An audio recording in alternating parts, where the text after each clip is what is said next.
guys, I'm Brandon Kitter. How's everybody doing? Um, I told you guys that there was not, I really didn't have what I was going to do for the month of December, but in terms of, I was going to keep it a secret. But I told you guys that this time, basically, I really didn't have what I was going to do for the month of December. Basically, guys, there is kind of the secret. What I was telling you is at the end of the year Q&A discussion, pretty much. So you guys can bring any questions that you want. So we're ending the year of 2015 with this. Yeah, but you're saying, Chris, but the year's not over yet. We still got one more week to go. Well, yeah, but I'm not going to do it that week. So I decided to do it now, and I actually have my Christmas hat on. I hope everybody will have it and enjoy their holidays as always. 2015 is about to wrap up, guys, and I'm not going to lie. There's been a lot of negatives with this year. However, there's been a lot of positives too. And that's what I'm here to do. I'm here to give you a little bit of those positives. I'm here to give you something out of the norm to kind of get your mind off of those negatives that we've been seeing or hearing on the news and things like that. Very tragic, yes, but I'm all about positivity. I want to bring that to you guys. So, like I said, bring your questions. I'm looking forward to hearing what you have to offer me. And like I said, anything goes. No question, no subject is off limits. I'm looking forward to hearing what you guys got to bring.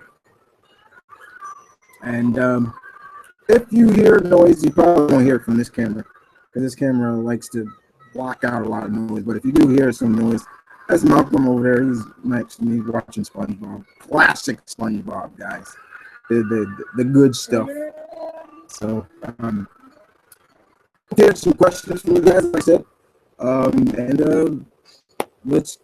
We're just gonna wait, give you time to think some questions, and I'm ready. Yeah, it's funny. Malcolm's watching SpongeBob, and I just said I'm ready. Go figure.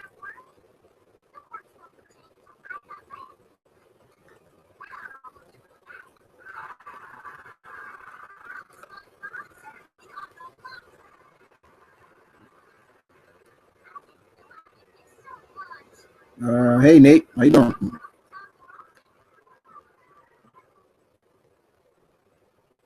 Let's see.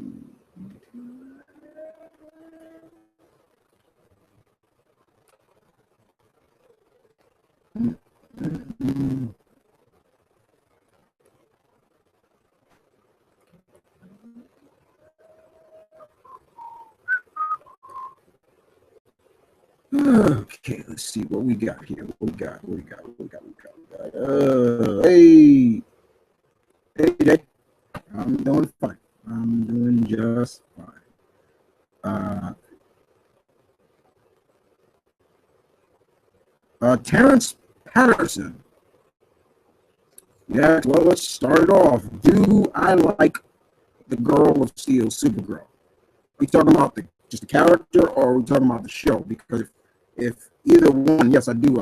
I love Kara Zor-El, depending on, doesn't matter which version of Supergirl it is. Yes, I am a huge fan of Supergirl. My nickname that everybody knows me by is the Omni Geek High Lord of New York. When I mean Omni, I mean I'm not just the DC guy, Terrence. I'm not just the Marvel guy. I'm Omni. I'm everything. But yes, of course, my number one favorite hero before everyone else is Spider-Man. But I love everything. Okay? But you say the show, and yes, it's a slow start. I do weekly reviews on my main channel right here. about Supergirl. It's a slow start, dude. But it's finding its niche, and I'm liking where it's going. Probably my favorite episode so far has been the episode with Livewire. Um, I kind of like what they did with her. Came pretty much right out of the 90s Superman cartoon, kind of just they changed substitute Superman for Supergirl. Uh, and like I said, I love not pretty much the episode, but just the moment. One of my favorite moments where I have a couple of moments. One of my favorite moments is seeing Kara just rage out with her heat vision. I love that. I actually tweeted Melissa Bionis after I watched that episode and said, I felt your rage, and she actually figured it because but it was a good moment. I love that moment. Another moment was just seeing that John Jones, the Martian Manhunter, is now on the show. Great moment too. So yeah, I'm loving the show. Like I said, it's finding its niche. It's slowly finding its niche. I'm glad that it was ordered a full season. I'm looking forward to seeing when they bring in new characters. I'm interested and so looking forward to seeing, because this was a character, Terrence, that I was looking forward to, and that was Silver Banshee, and she's coming. I'm loving it. Thank you very much. Okay. Let's see.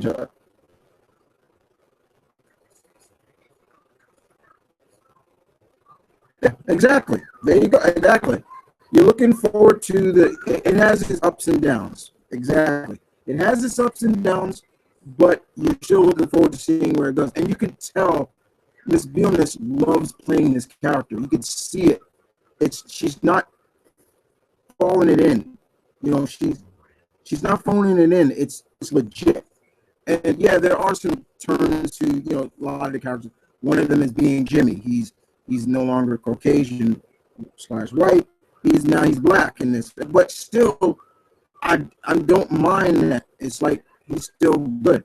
The biggest thing for me, Terrence, is finding who is going to play Superman on the show, because odds are he's going to show up somewhere, probably in the season finale or somewhere. We literally legit see an actor play him. So yeah, Mr. J. I've got Christmas music playing all through my house. Top 10 favorite Christmas songs. I always love Mariah Carey's All I Want for Christmas Is You. Uh, that song plays a lot where I work. So, yeah, definitely that's up there. The problem is, just sometimes when you play the same songs over and over and over, and you're sitting there for 8 hours, and the same songs are playing, you're on guard duty, it's like, okay, you gotta change the song. And it's almost like it's the same song. When I'm at work, there are 4 different versions of Frosty the Snowman. There's like a up-tempo beat, there's like a jazzy version, there's the slow original version, and then it's almost, I swear to you, I'm not joking, a hip-hop like version. And I'm like, okay, that's enough. So yeah, it's kind of funny. So yeah, let's see. I better go to my Twitter feed too, because most of the time I get questions on my Twitter too. So let me see. Nathan, you asked me, do you think McCad Brooks as James Olsen in Supergirl could be Van Valzad in disguise? No, I doubt they'll bring in Valzad into the show this quickly. No way. It's legit that he is Jimmy Olsen, just a Jimmy Olsen of a different color, size, because he's not the same. He's the real deal. He's legit. And I'm fine with that. And I like Mr. Brooks. I've seen his work before. He's done this when he was on a show on USA called what's the show called? He played a football player on the show. God damn it. Legal Practice? What was it called? Do you remember? I'm forgetting it, but it was a good show. He had some good performances on that show. All right, let me go to my Twitter feed real quick. Nope, no ways. All right, Twitter. Let's see.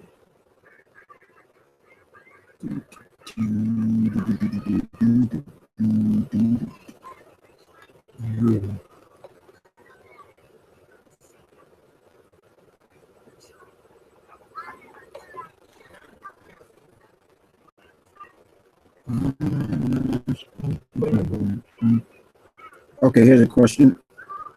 From Carl at Carl LeBlanc.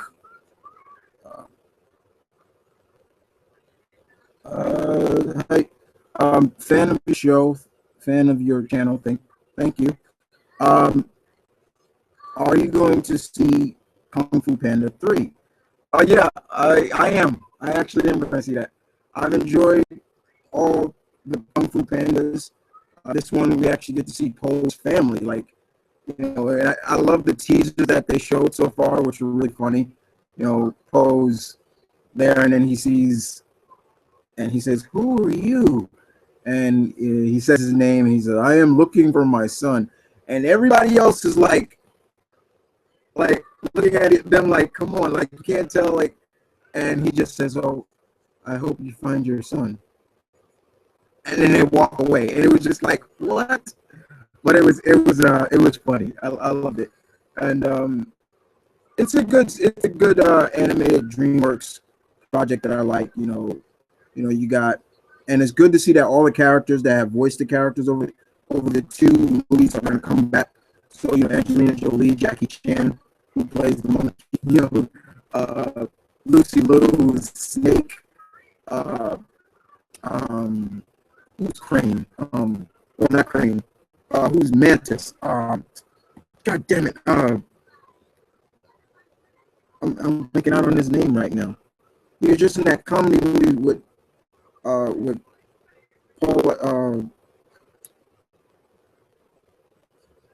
oh my God, I can't believe I'm, with him and Anthony Mackie. Seth Rogen. There we go. Seth Rogen is Mantis. So I'm looking forward to that. I am. So, but thank you for the question, Carl LeBlanc. Let me see. Necessary rough. There you go. Thank you, Jay. Necessary roughness. That's what I was looking for. He was good on that. Yeah, he was. Terrence, you come back with another. I love how over the past few years we're getting more variety in terms of superhero TV shows. Will we see them make some animated shows? Let me put it like this, Terrence. Can I? Yes. I'm an 80s brat. I'm an 80s kid. I'm a child of the 80s. I grew up in the 80s. Pretty much what most people call the golden age of cartoons. The silver age would be the 90s, and I went through that years. And back in the 1990s, there were a lot of superhero cartoons, and they were good. They weren't trash. They were good. Honestly, today, now, we're not getting a lot of good superhero cartoons. DC is not putting out anything good, in my opinion, in terms of the animated stuff. Even their animated movies are not up to par as they used to be. The last thing I think that I really enjoyed in terms of DC animated feature film was the Justice League Gods and the Monsters. I thought that was really good. Probably because it was Mr.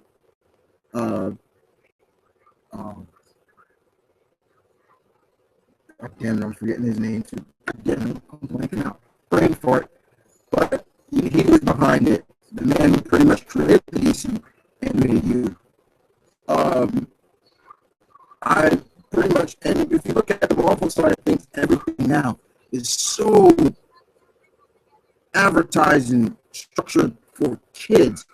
As much as and it's like you go from having a great animated show like Earth's Mightiest Heroes, the Avengers, Earth's Mightiest Heroes, then you go to Avengers Assemble, which they claim was a direct sequel to that bullshit. No, it wasn't. And it's not even up there. You go from having a great new X-Men cartoon like Wolverine and X-Men, despite the title, it was damn good. You go from having a great Spider-Man cartoon, Spectacular Spider-Man, to go to Ultimate Spider-Man, which to me is just nowhere near as that. See where I'm going at? And then with Young Justice, which was a pinnacle, great series, don't get a season 3. Green Lantern the animated series, which was damn good. You don't get another season of that. But you give us Teen Titans Go, which is crap to me. And you give us a crappy Batman cartoon called Beware the Batman, which by far is my least favorite of all the Batman cartoons. I watched one episode and I was just like, no. Do I watch Guardians of the Galaxy new animation? Yes, I do. Why that one kind of I'm okay with, because this one you can literally tell that this is supposed to be just fun and trying to resemble what the movie was, and I'm fine with that. But they are adding other elements in there. Like, I mean, they had one episode where they had Fing Fang Foom in there, and I'm like, okay, yeah, that's cool. Fing Fang Foom, this race are aliens, so okay, that's fine. But I really do too, Terrence, wish there were more good animated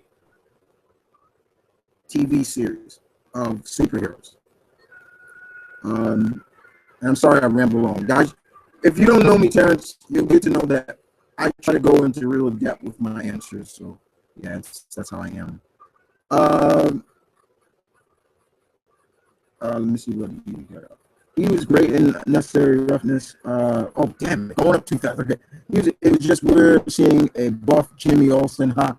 I just couldn't buy it when he said whenever it gets scary, he calls Superman. Yeah, that's true. Like, you can see how big he is. He's pretty buff. And it's like, so when stuff gets going, you call Superman right away. Like, you look at yourself in the mirror, dude. Like, it's funny. So that is funny. Andre, any thoughts on Return of Samurai Jack? Yeah, good thoughts. I'm so looking forward to it. Because if you look at all of Mr. Tarkovsky's works, they never seem to be able to finish. None of his animated series ever have a legitimate end. Some people say, "Oh, but Dexter did." You know, when I look at the later run of Dexter's Laboratory, I'm like, that wasn't good. But I'm so looking for it, and it's not even a reboot. It's not a remake. No, it's continuing the story. So I'm so looking forward. I can't wait. I really wish this was being done for also Symbiotic Titan. I love that show too, but I think I can understand the reason why that show was kind of cut. They pushed it on that show, and if you don't buy that, just go watch that Turkin episode where that was like a striptease episode. I was just like, I remember that episode. I was just like, what? But it's still funny to me. I still love it though. Let me see. What do you think of the new DC cartoon, Injustice? I enjoyed it, and I can't wait to see more of that. Which they said is going to be more in that universe. So we're going to see more of what that universe is about, and I'm loving it. I thought the movie was good. The shorts were good. Yeah, it focused a lot more on Kurt Langstrom, the Batman of that universe, but it was good. Um, that scene with um, that Earth's Wonder Woman, and she was about to get married, and it was just like, God damn, look what the High Father did. It was just like, fuck. But it was good stuff. Good stuff indeed. Latino World Order. LOW. You a wrestling fan, dude? LWO. You a wrestling fan? You like that Latino World Order? Much love and respect to Eddie Guerrero. Batman is life. Batman is love. Yeah, you said some people can also say he's a little overused. DC has their mouth so far up his ass or on his dick that he doesn't let they don't let other characters shine. A lot of people may not agree with you, bro. So think about that. Terrence, you also say, I think making the Killing Joke animated movie should move them in the right direction. Yeah, I will agree. That's a story arc that's a story that you can't really kind of mess around with. You know, if you read that story, you know what went down in there, and hence why that the movie is going to be, I believe, rated R. But hopefully this moves them in the right direction. I will agree. Adrian, you'll say, any thoughts on the new animated show? Like I said, everything I'm looking forward to next. Everything. Agreed. Laughing out loud. Okay. Terrence, you come back and say, do you still watch Arrow? If so, who do you think is in the grave? I can't see them killing Felicity. Yes, I still watch Arrow. I don't do weekly recaps review of Arrow. I just do a season opener and I do a season overview. The only shows that I do weekly reviews are Flash, Supergirl. That's it. And then I have my team YouTubers core. We get together and we'll do things like that. Mr. J, who's in the comment section, is one of my members. He's one of my betas, he's one of my betas. If I'm the alpha, he's one of my betas. So yeah, guys, that's a Team Wolf reference. I'm a huge Team Wolf. Thanks to Jay. But yeah, as for who's in the grave, they'd be stupid to kill off Felicity. So me and Jay had this idea that Felicity is going to become that version of Oracle somewhere. We kind of have that kind of vision. My brother, who's standing right next to me, he basically said that he could be talking to his mother. He's just at his mother's grave and just needed to be there. Then some people, I've heard someone say it could be his baby mama's. Could be. You don't know. I'm not really sure either. But I hope it does. I hope it surprises us. And I hope they don't just go that route of like, yeah, it's that.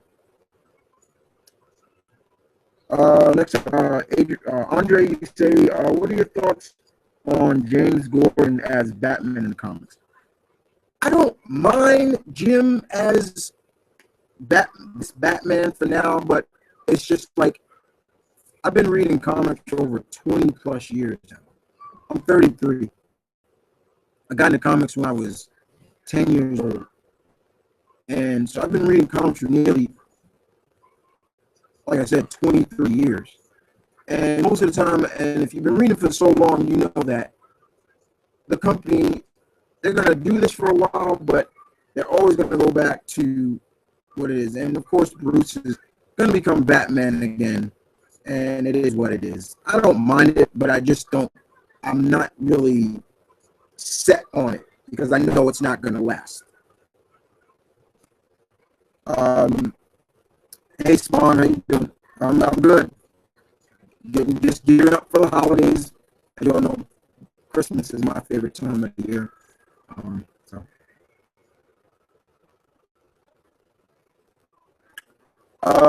Andre, you say, do you think that the new Jungle Book movie coming out is going to be a hit? I hope so, because I'm a big fan of the Jungle Book. Of course, I've read the novel, the original novel by Roger Kinley, and of course, I have the original Disney feature on DVD or Blu-ray on DVD, and it's in my Disney collection.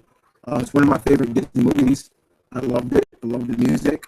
I love the trailer. I actually did a reaction vid to that trailer, and I was shocked to see that Scarlett Johansson is going to be voicing Ka.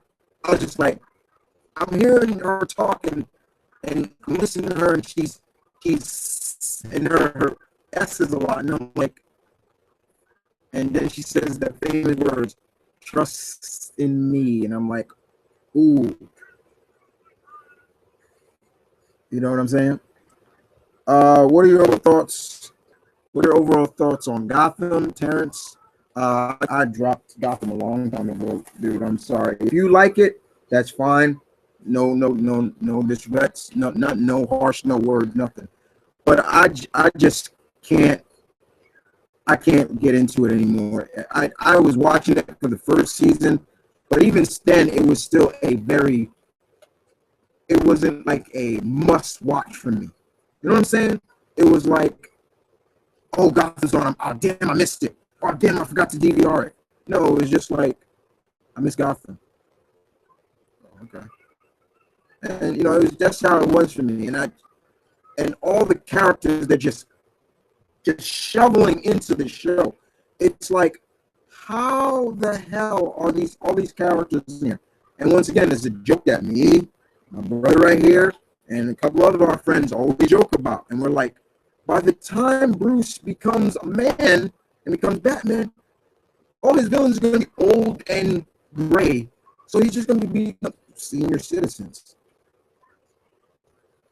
But I don't hate the show. I wish it nothing but success.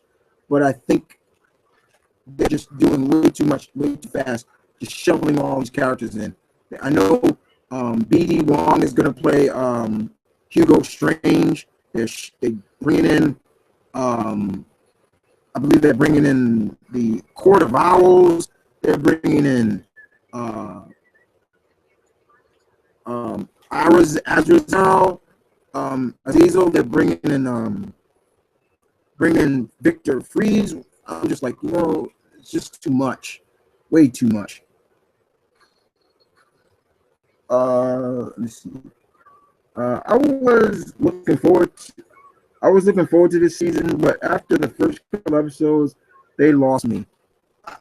I didn't keep my eye on it. I know Barbara basically has become like Harley or some nonsense, and I'm like, yeah, that's not working for me. I don't watch it. It's kind of funny because I work when I'm on break, when I do like my 20-minute break or so.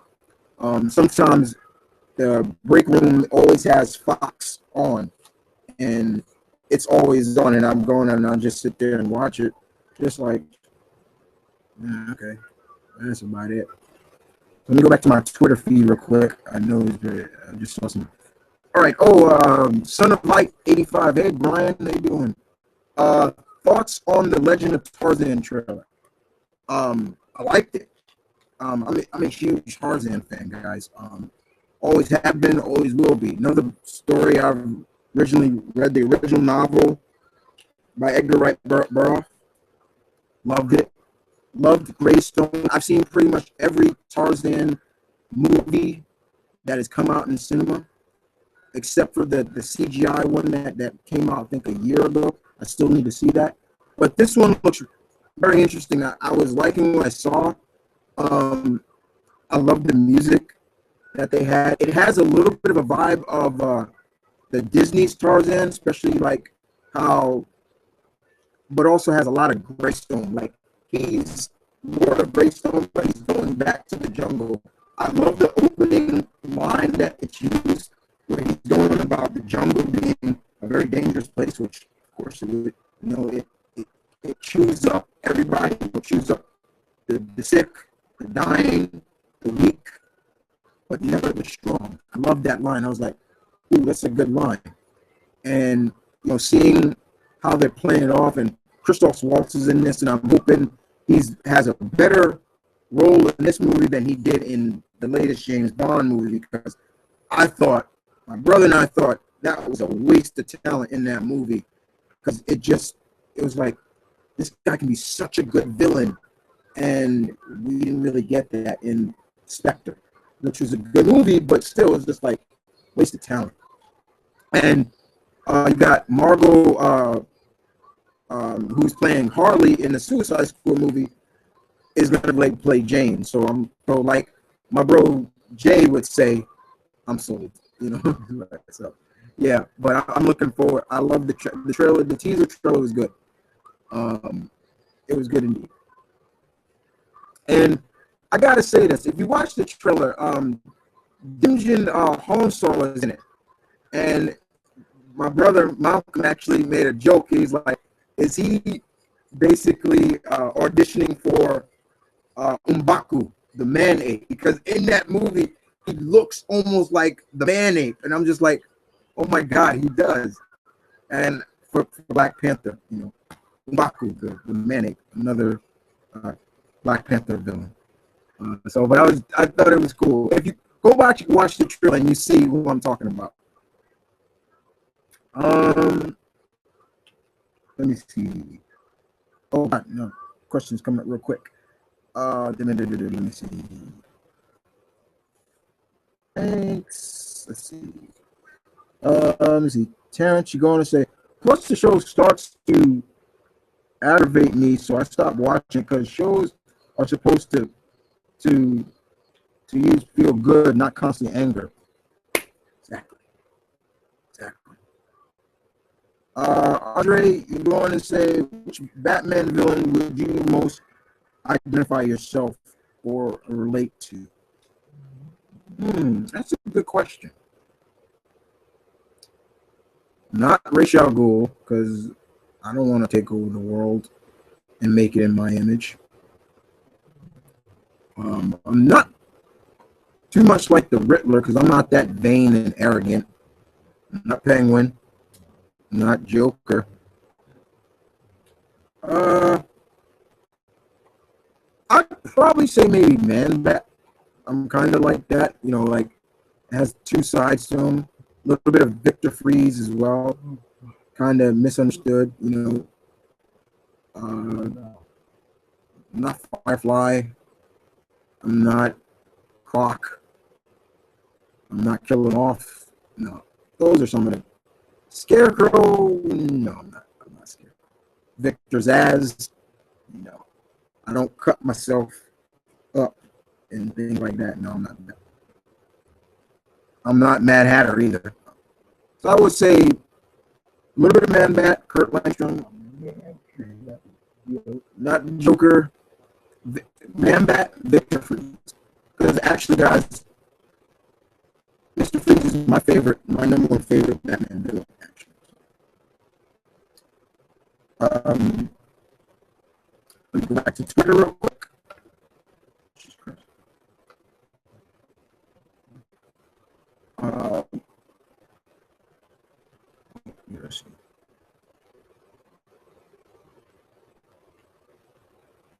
God damn. Kitty Hawk. Thoughts on Jessica Jones? Loved it. I'm not even gonna go watch my review of Jessica Jones. Loved it. Looking forward to the next, which is one of my top favorite Marvel characters, Luke Cage. Looking forward to his series. And then Iron Fist is coming, another one of my top favorite Marvel characters.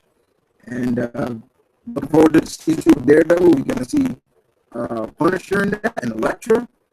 Looking forward to that. And looking forward to season 2 of Elektra, because my odds are we're going to see it. I mean, of Jessica Jones, excuse me. Look, I'm loving the Netflix series that they're doing so far. let's be honest, guys. The Netflix villains are better than the villains that are in the Marvel Cinematic Universe. That's one of the biggest problems with the Marvel Cinematic Universe is the villains, and nobody can deny that. It's the villains. But yeah, I did enjoy Jessica Jones, K-Hawk. But thank you for the question. Andre said, here's a random thought. Which hybrid animal do you think would win in a fight? A liger or a roller bear? Isn't that a hybrid of a grizzly and a polar bear, I believe? I would probably say maybe a liger. You ever see how big they get? But they don't live too long. Go back to another question on Twitter.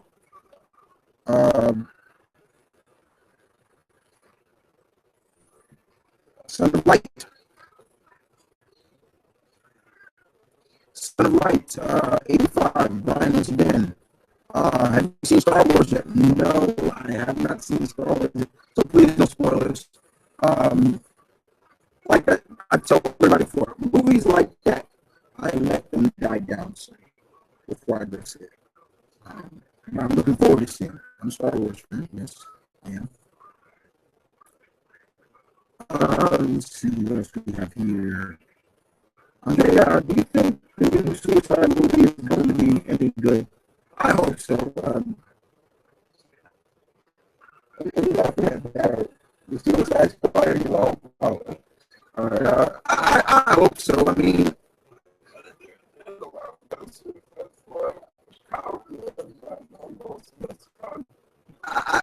oh, yeah. I hope it does. I hope it does fairly well. It does well enough that it got back the budget it took to make the movie. But I think most people are just going to see it definitely because this will be the first live action debut of Harley. Mostly everybody wants to see Harley, and that's kind of neat. I think Jared Leto, I think he's gonna bring his own interpretation of Joker because he already sold me in that trailer. That scene with him, he was creeping me out. And if you could do that, you got me. You know what I'm saying? You got me. I'm not gonna hurt you. I'm not gonna kill you. I'm just gonna hurt you. Really, really. I'm like, okay, you got me. But I think Miss who's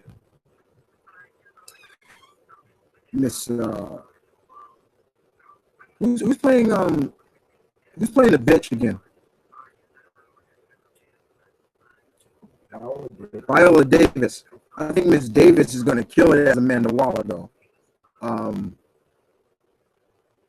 But one of the biggest thing I think most fans are looking at is the fact that what's the dude's name?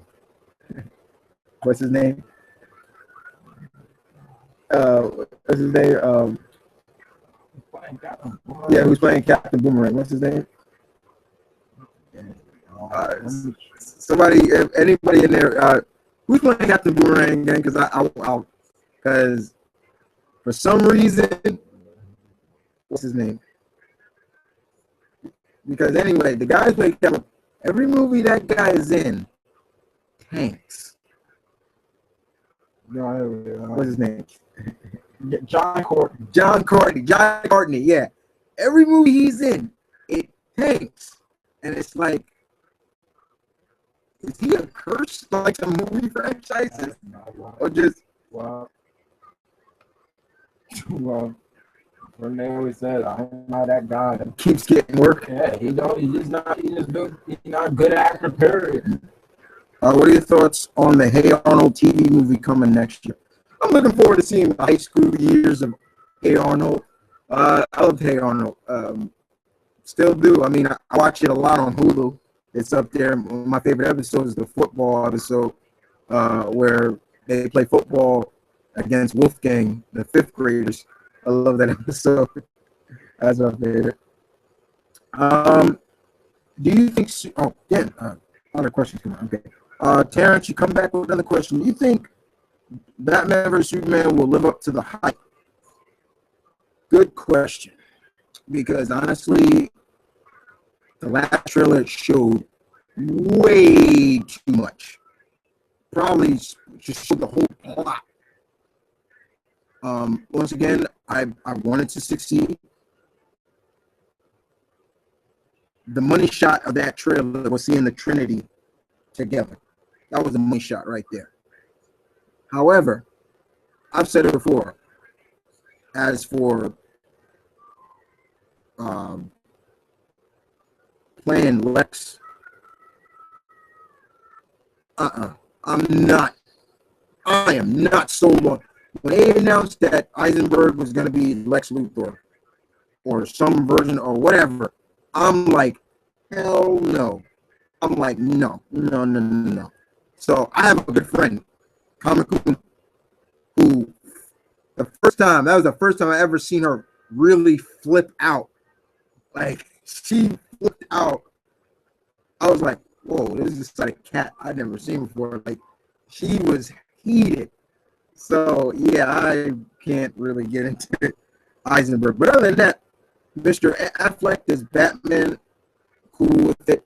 I love that they're going with more of the Jim Lee look, the Frank Miller Dark Knight, but the Jim Lee look with the shorter ears. That's my favorite version of Batman. He has the shorter ears.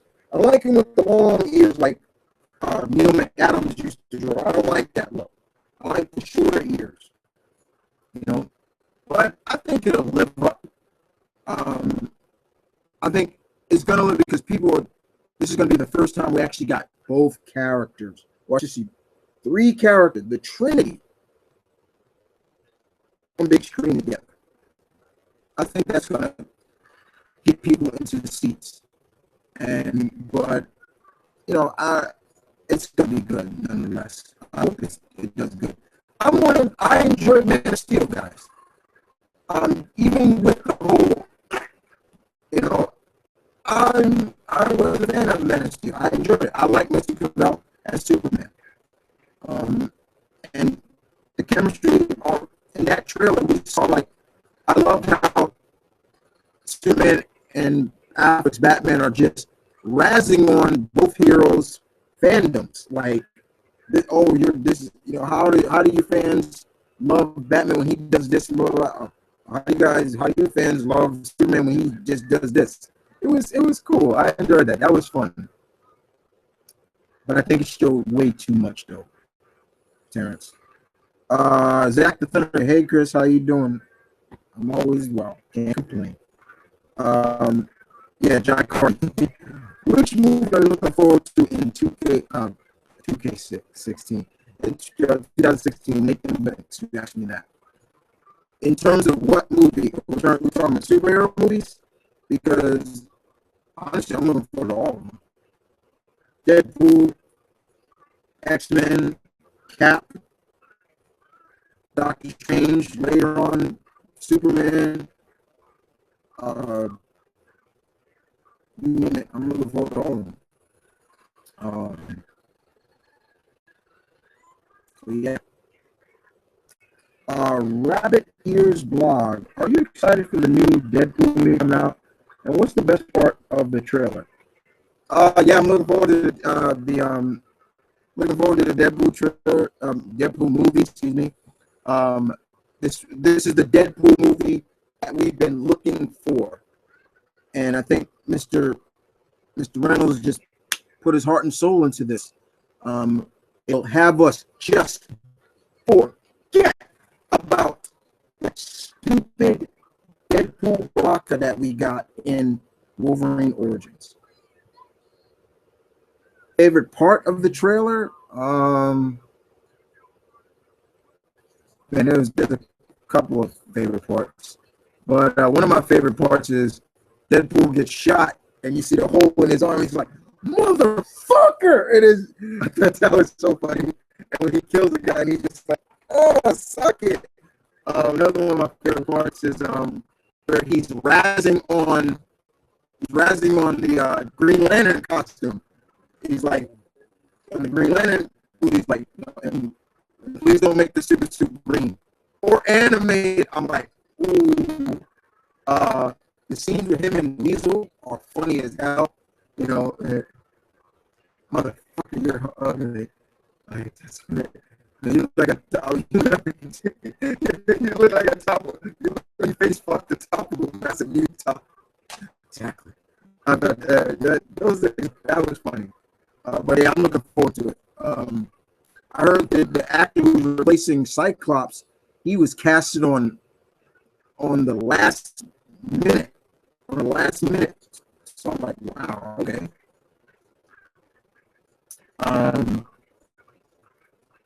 Any thoughts on the new X-Men Apocalypse movie on Deadpool?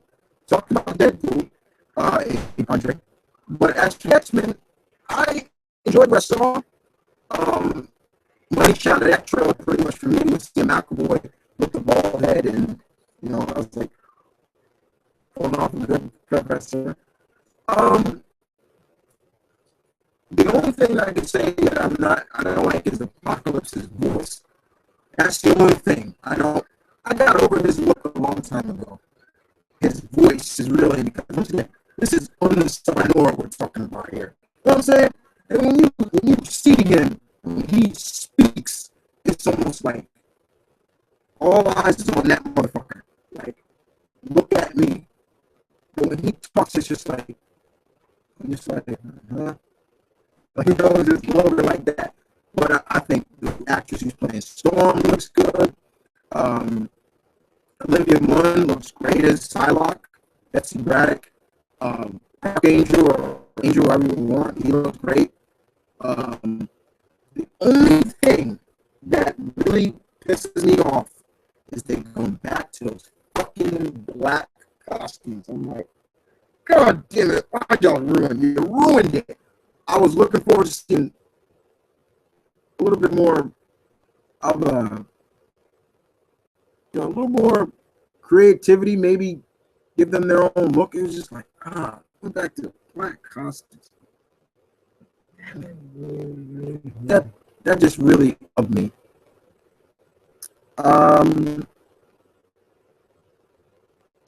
Let's see. Zach the Thunder King, you asked me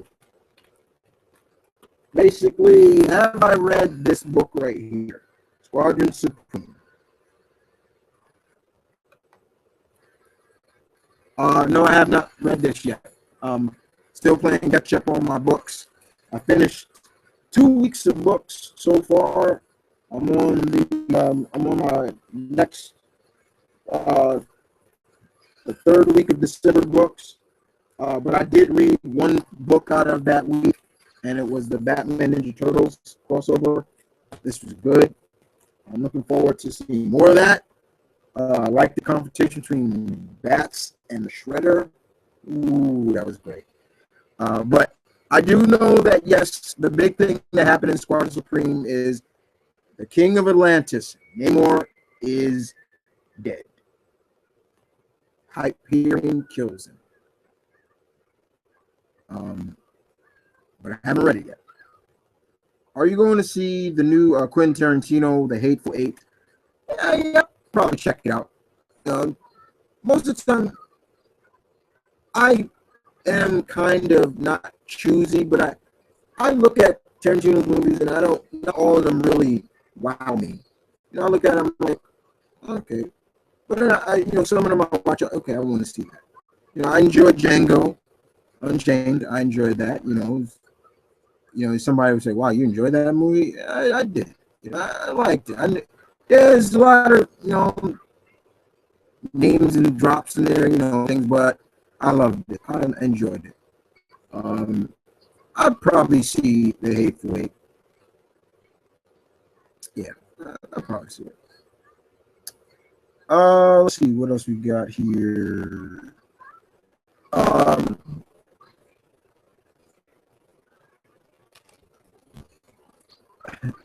Andre, Project, Andre, are you reading the new?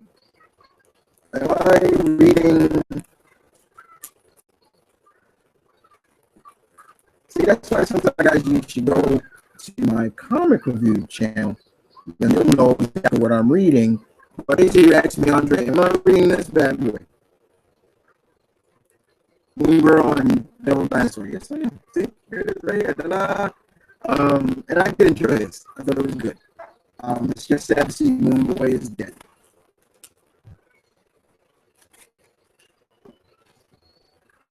But yeah. Next up. Hey Chris, what's up? Are you aware the audio is out of whack? Really? Are you serious?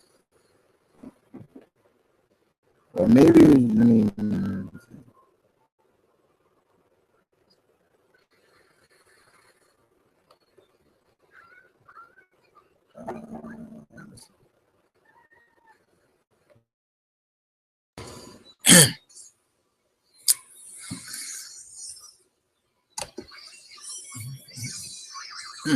I don't. Anybody else having problems with my audio, or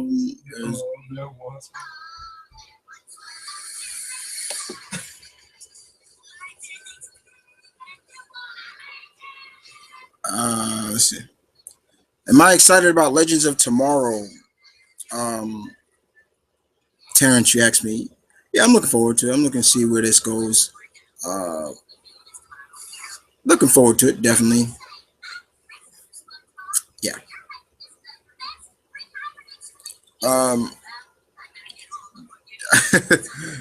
Nathan, he says, I'm glad Namor is dead. I know he is an important part of the Marvel canvas, but he hasn't done anything irrelevant. It should be Black Panther as the one to kill him after what he did to Wakanda. And I remember Panther saying after they finished what they were gonna do, yeah, he's gonna kill him. I don't hate Namor. I don't hate Namor, guys. But I've always said that look, he is a dick. He's an asshole. And I just want somebody to humble his ass one time. Like just beat him down and realize, like, look, stop acting like a spoiled bitch. Because there are times, if you read his older stuff, when he's with the invaders, that's the Namor I like. But the problem is he is important because now Atlantis doesn't have a ruler. And that's probably going to cause a lot of friction and stability. Hopefully, what would be really smart for Marvel to do, and if Marvel you're watching, which I know you're not, you should think about doing this. If Namor's dead, you should have his cousin Namora take over as Queen of Atlantis, because at least she's more about working with. She loves being around surface dwellers and stuff like that. Let's see what else we have here. Is it wrong for me that I never liked Lila from Hey Arnold? Not really. Lila, excuse me, Lila. No, not at all. Why does everyone hate Namor so much? Like I just said that. I just answered your question. He's a dick. He talks down to people. He's the depiction of the Namor character is supposed to be pleasing. I mean, he has qualities about him that he could be such a great character, but then you look at him, when you pretty much get around him, it's just like I don't know how Steve puts up with this guy. It's just some stuff like that. It's like, how does Steve, Bucky, the original Human Torch. How did they put up with this guy? But back then he was cool. Like he was so different when he was younger. When he was fighting Nazis, stuff like that, he was all for it. He was great. But now, he is a dick. And it's just like he look at what he did to Wakanda. It's like then the other thing which I really don't like that Marvel does is they call him the first mutant. Bullshit. I'm like, I've never looked at Namor as being a mutant. Never. Never called him a mutant. I never called him a mutant. I'm like, what makes him a mutant? What makes him a mutant? Just doesn't, you know. Um, Mr. J says because he's a dick. Yeah, that's one. Audio's doing fine now. Oh, okay. Thanks. Namor is a grade 8 asshole. That's what yeah. Um, Seems better now. Okay, well, thanks. All right, let's see what I said. And not in a likable way. I like Constantine. Uh, okay. Did you hear that the creators are trying to bring back the SWAT cats? Yeah, I've been hearing that a lot. There's like this big, uh, like a big, big, pension and a big, damn, I'm forgetting what else there's going on. That's they're trying to raise money to get a new series. I wouldn't mind seeing that. I like the SWAT cats. I still watch it to this day. I have several video VHSs that have the SWAT cats on it, and yes, I watch them all the time. I heard that.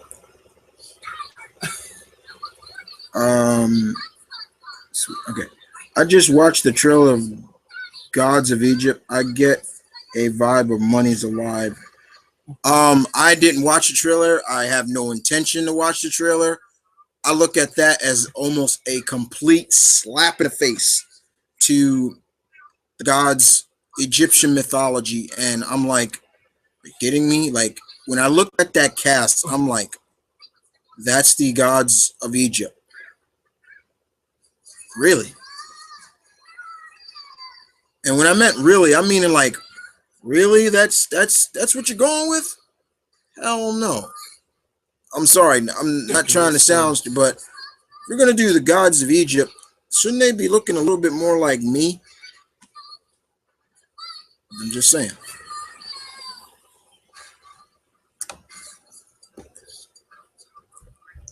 Let me go back to Twitter real quick. Son of Light 85. Once again, Brian axes me. Let me see what. How do you feel about Kojima signing with Sony? Happy for one of my idols. Hideo Kojima is one of my idols. I respect the man. I respect his creativity. I'm happy for him. I'm glad that he's got a new production company, everything like that. He's with Sony. That's good.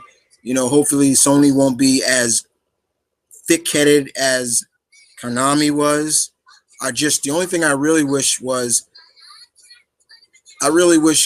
Kojima-san would take Konami to court to get his property back, which is Metal Gear, because it's so ironic that, check it out, Brian.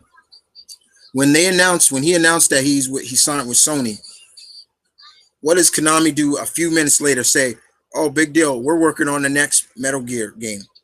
Coincidence? Bullshit. And I've said this before. What will Metal Gear be without Kojima? I don't know.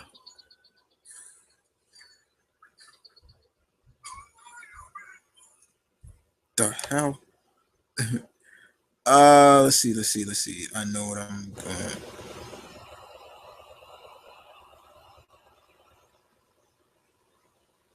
Does Superman have too much power? I hear that's one reason people don't like him. It depends on who's writing him, Terrence, because certain writers write him well. Now, yes, he has godlike abilities, but he's still vulnerable. But he still comes off human to the point of a sense of like you could still understand what this guy goes through in a sense. Um, I don't. That's like saying Silver Surfer has too much power. Yeah, he's got a lot of power. People hate him. No, not that I know of. I love him, but I think a lot of people seem to because one, some people are just thinking that oh, he's just the big Boy Scout. He's not the badass like Batman. So and Batman does this, Superman does this. Batman can do all this. Superman does that way. He's too much of a Boy Scout. And I'm just like, you look at some writers like Dan Jurgens. He writes Superman. He writes him beautifully. I'm like, oh man, that's good stuff. Well, like I say, well, sometimes Captain America can come out as a Boy Yeah, Scout. So, it's the same way. I'm not.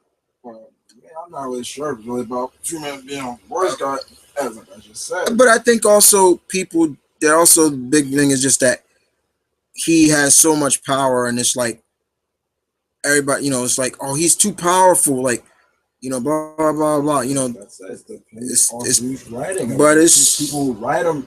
Yeah, come across okay. What can you really do for character? Where that's the other write thing. him as if there's no suspense. We can't really figure out you going up against Darkseid or Doomsday. Yeah, what are the odds he's going to go against them every? I think that's every comic book issue. That's kind of the other thing is like you look at him and you look at his rogues gallery, which is not very widespread. It's not very popular in a sense because and you look at you look at somebody like Lex Luthor and you're like that's his arch nemesis. Like really, why isn't it Darkseid or your Doomsday things like that? But odds are he's not going to go up against guys like that. And but the fact is, I have the utmost respect and love for the godfather of all superpowered heroes. Yeah, you heard what I said. Superpowered heroes. He's not the first superhero. He's not the first hero. He's the first superpowered hero. And I think people get that mixed because he's not. There were heroes that were coming out way before him. Pulp characters that I love, like the Shadow, the Phantom. I can keep going on and on. But some people have that. Just but if you don't like them, you don't like them. It's nobody's gonna force you to like them. Um, Gods of trash. Gods of Egypt is trash. Oh, you've seen it? If you have, well, I haven't seen the trailer, nor will I have any sense of watching it. So, are you happy with how Witchblade ended?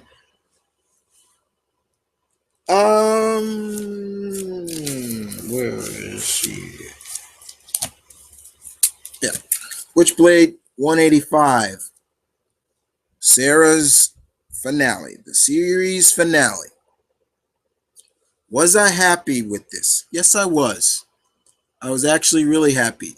Sarah, the Witchblade, she's let the Witchblade go. And pretty much now she can move on with her life. I like the fact that she kept trying to give the Witchblade off to other people, like Magdalena. She had it for a day and then it came back to her and things like that. But I'm happy that Sarah didn't die, and that's kind of what I was not wanting to see in this. I was like, please don't have Sarah die or something like that. Let her end her run, her 20-year run. Sarah has been with us for 20 years. She's probably one of the most popular independent superhero characters. And she had a 20-year run. well done, and I'm glad to see that she is able to move on in her life. Now, not to say now, hopefully we'll see the Witchblade soon again in the continuity universe of Witchblade, not the universe that the other series Switch is in, because that's in its own universe. It has nothing to do with Witchblade, even though Sarah is in it, but it's not. Let me move on to. But I am happy how it ended, Zach. Uh, the coolest part about Clark is, despite all his powers, he's one of the most human characters out there. That's one of them. Andre, you say, which new Marvel character do you like to read about? Robbie Reyes or Kamala Khan? I like them both. Um, I like Kamala. She's a good character. I'm the one thing I'm loving about what Marvel is doing now is really trying to put more of that diversity out there, which is always good because as a society and as any kind of nationality, we want to see characters that are kind of what we are. Kamala is a good promotion for Muslim, you know, and she's also such a geek, but it's still good. You got characters like, you know, that's kind of the thing. Like a friend of mine and Jay has always said, and about a friend of ours' name is Matthew Chin. We know him on Facebook. That's kind of the reason why he doesn't like a lot of, and I think that goes for everybody, but he doesn't like a lot of when anime properties get turned into movies here in the states. They alter, whitewash the characters, and it's like, or even in the sense the Avatar movie. He even said it like, look, I didn't go see that movie because it's like, why should I go watch it when we all know that Aang, what he's supposed to be, things like that. There's always a case of like you want to see someone of your race representing in a sense. For the African American community, we have characters like Black Panther, Luke Cage, Black Lightning, Night Thrasher, Bishop, Storm. I can keep going on and on. Icon, Static. I can keep going on. With the Asian American community, we have characters like Colleen Wing, Shang Chi, Karate Kid, uh, uh, Lady Shiva, Cassandra Cain to a certain degree.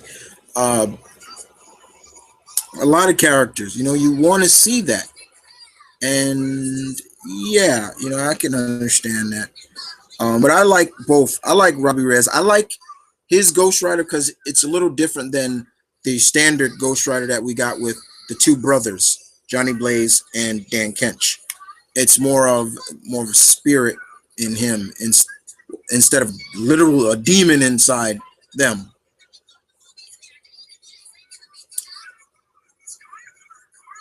But I like them both. Nathan, you say another reason to dislike Namor is his flirtation with Sue Richard, who doesn't even want a life with him, but Namor keeps going. Yeah, Namor does. That's. I always kind of found that where it's like, yo, dude, you stop messing with them, trying to get with a married woman. She's married. Stop. Rabbit ears. Have you seen the new Star Wars Beyond trailer? And what are your thoughts on? No, I don't think I have. I'll check it out soon. Robbie Reyes is very cool. Hey, Chris. I know I'm late. Just helping my mother prepare for Christmas. Hey, Big Rick. How's the weather down in Australia? Because here in New York, sucks. It's warm, which it shouldn't be warm, sucks. The one thing I've always wished for Christmas is snows. Never. For the past few Christmas, it hasn't snowed. Hell, it actually rained today here in New York. Kamala is my girl, but I really like Robbie. Yeah. And Malcolm's just over here cracking up, laughing at SpongeBob. Every time I keep turning over, he's just laughing. Kamala is like the new generation Peter Parker. Yeah, you could put her. You could put her up there, Jay. What are your thoughts on Agents of Shield dealing with Inhumans? I don't mind it too much, Rick. I don't mind it too much that they're dealing with the Inhumans. I love Chloe Bennett as Quake. I'm loving her. You know, Daisy Johnson, aka Quake. The problem I have, guys, is the fact that I'm hoping that they kind of calm down, because we still are getting an Inhuman movie. And you don't want to keep putting too much of that on the small screen. But like I said, I think with the movie, they're going to focus on the royal family. Black Bolt, Gorgon, Medusa, Crystal, Trident, my boy, Karnak. And you best to have Lockjaw in there. Let's see.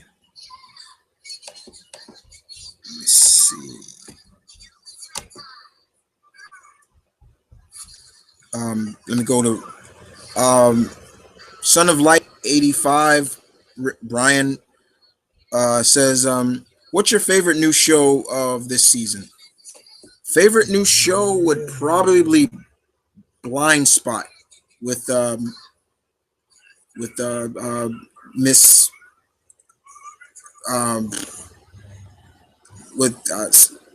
with Lady Sif herself. I'm loving that show on NBC, Blind Spot. It's basically like Jason Bourne meets James Bond. She's just a female Jason Bourne, and she's tatted all over her body. She doesn't know how, but then that mid-season finale dropped the bomb of who put all the tattoos on her, and I'm just like, I kind of called it. I was like, but it's good. I'm loving that show.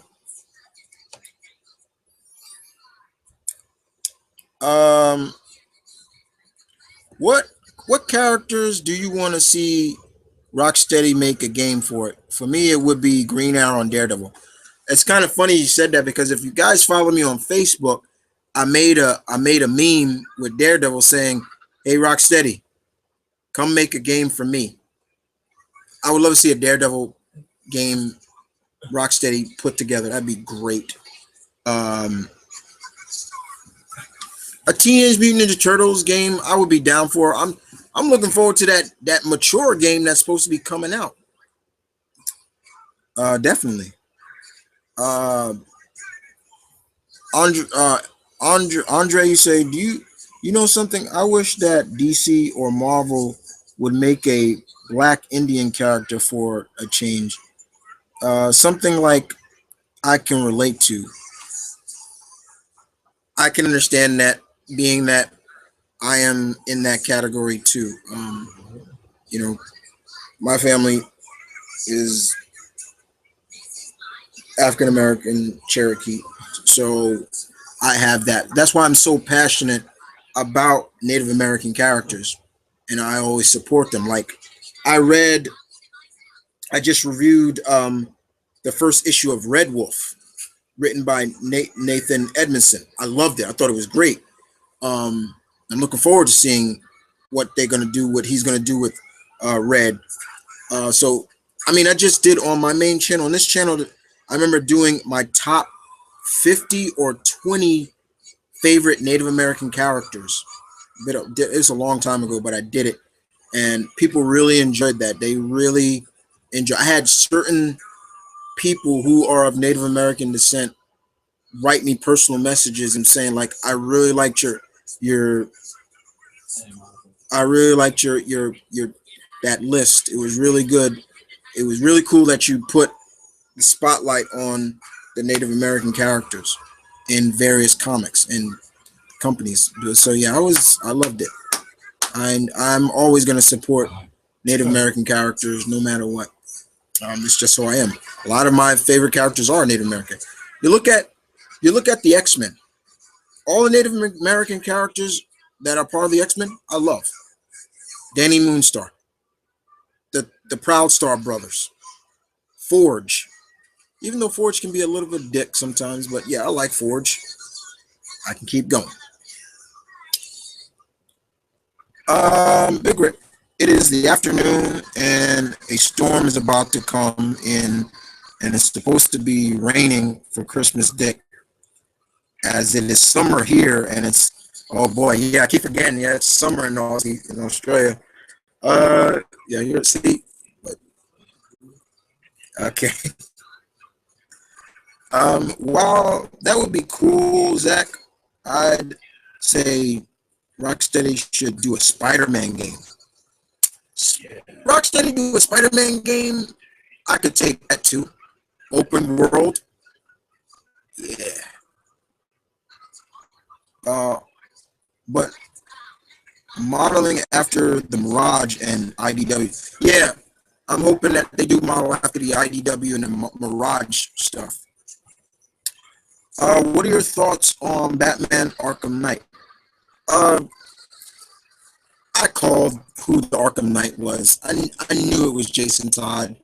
I was just like, it's Jason Todd. I know it. But it was cool.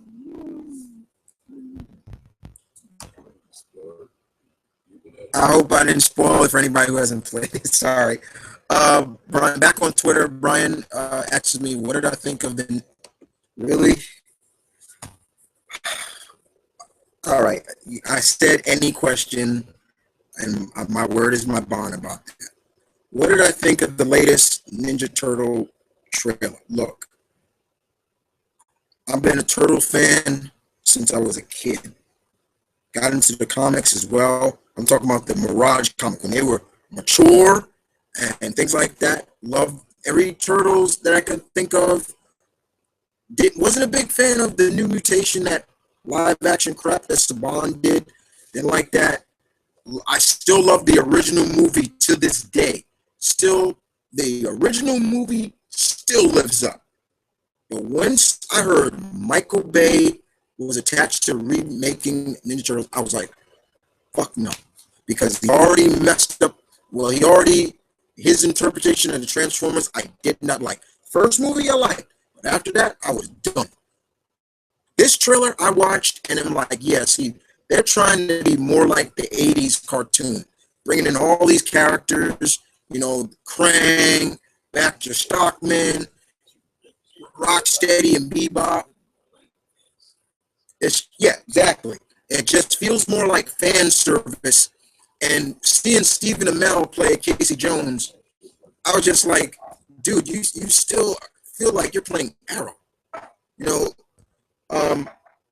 I love the guys, the trio of superhero news. When they did their reaction, you should have seen their faces. It was so funny. I don't care for Megan Fox playing April O'Neil. I think that was the worst casting choice ever. I think she's just there for eye candy. Okay. But if you like the trailer, Brian, that's fine. I didn't. I don't care. Even though people say, but Chris, Bay's not directing the movie. I don't care. His name is still attached to it. And it's worse. He's the producer. So he has a lot of power. And I hate the design of them. I hate how they look. They look, I can't see. If I keep going, you're going to let this guy come out. And the guy is another one of my personalities, Hurricane. If I let him out, we're going to have a problem. And I don't want this guy. He's the psycho. So I don't want him, and that's Mr. Black. Yeah, you don't want him out. Nipfree, you say that TMNT Platinum game is making better use of the song Turtle Power, but my partners in crime from yeah, I like the last Turtles game that came out of the shell. I thought that was fun.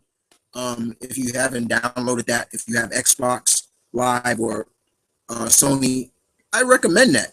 That was fun. That was a fun game. I like that. Um, who is your all-time favorite Wonder Woman villain? Cersei's. Easy. Cersei's. Love Cersei's. When anytime Diana has to go up against Cersei's, she's in for a fight.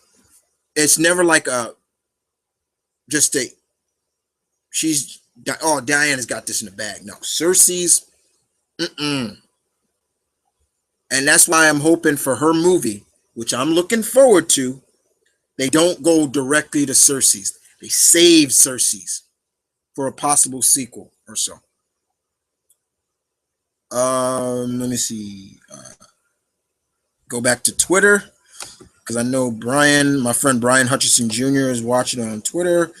Brian says, "So, what do you thought so far on Ash versus Evil Dead? Fucking loving it. 2 more episodes to go before the season ends. It was sad to see a character die. I was like, oh man, but I'm loving it. Bruce Campbell, can't go wrong with Mr. Campbell. You know, I'm loving it. I know there are a couple of friends that are gonna binge watch it, like I'm doing. I'm gonna do with Into the Badlands. Now that the season's over, I'm just gonna binge watch the episodes. All right. Let me see. I hate the forced romance with Tim and Barbara. Tim. Oh, yeah. In a sense, I will agree. I think the romance between Tim and Barbara was kind of forced. You know, because it's Tim that's Robin in the Arkham universe, not Dick. Dick is Nightwing, but Nightwing's not even really in the series. He was a downloadable character, and it's just like, really, you know. Um, hey, Kyle, Arkham Knight. You know who I am. Yeah, exactly. It was just like, really. Another Kyle is another member of the core guys. So yeah, and I am really appreciating all the questions, guys. I'm gonna keep going. I ain't stopping yet, so I'm gonna keep going. Damn it, I'm now missing. I can't get all your questions. Damn it. I might. Oh, there we go. All right, let's see. What was I? Okay, Andre, who will win in a fight in a super villain gang war? The Kingpin, the Penguin, Tombstone, or the Great White Shark? Um, hmm.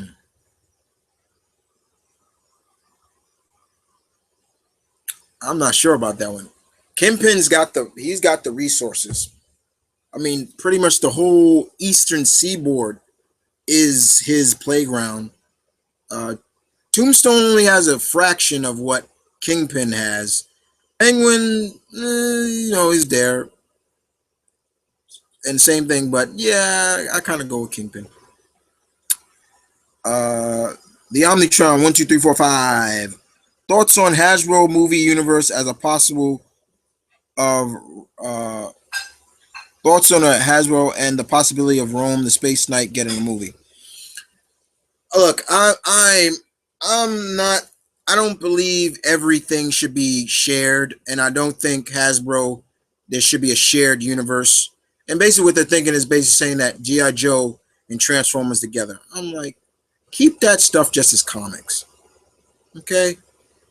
As for Rome, the Space Knight getting his own movie, we'll have to see. I'll be up for it, you know. Uh, for one of your videos, you should you should have Mr. Black review One More Day or One Moment in Time. That would be entertaining. Well, I don't let Mr. Black out because he's a dick and he's he's sick and he's perverted and it's Hurricane that keeps him kind of in check. But I do have a friend coming soon, guys, from my comic review channel. He's a fellow comic fan himself. His line of work is well, he's how can I put it? He works for a guild. Um, all right, he's an assassin. Okay, I saved his life once. He always thanked me for it. His name is Lynx. So he'll be coming soon. And whenever you guys get to meet him, just don't laugh at him. Or I pray that none of you guys are Templars, because if you are Templars, he will find you and he's gonna kill you.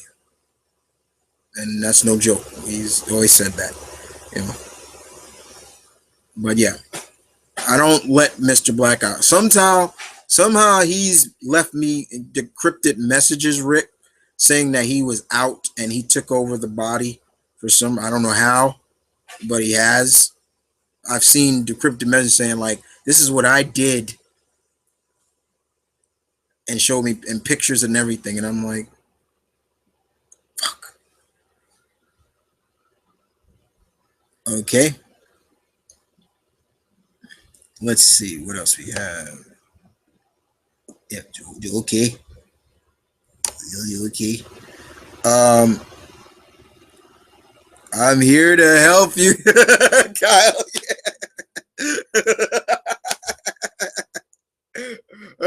Okay, if everybody don't know, me and Kyle have this big thing that we can we can easily break down a movie and find our favorite moments that just have us laughing.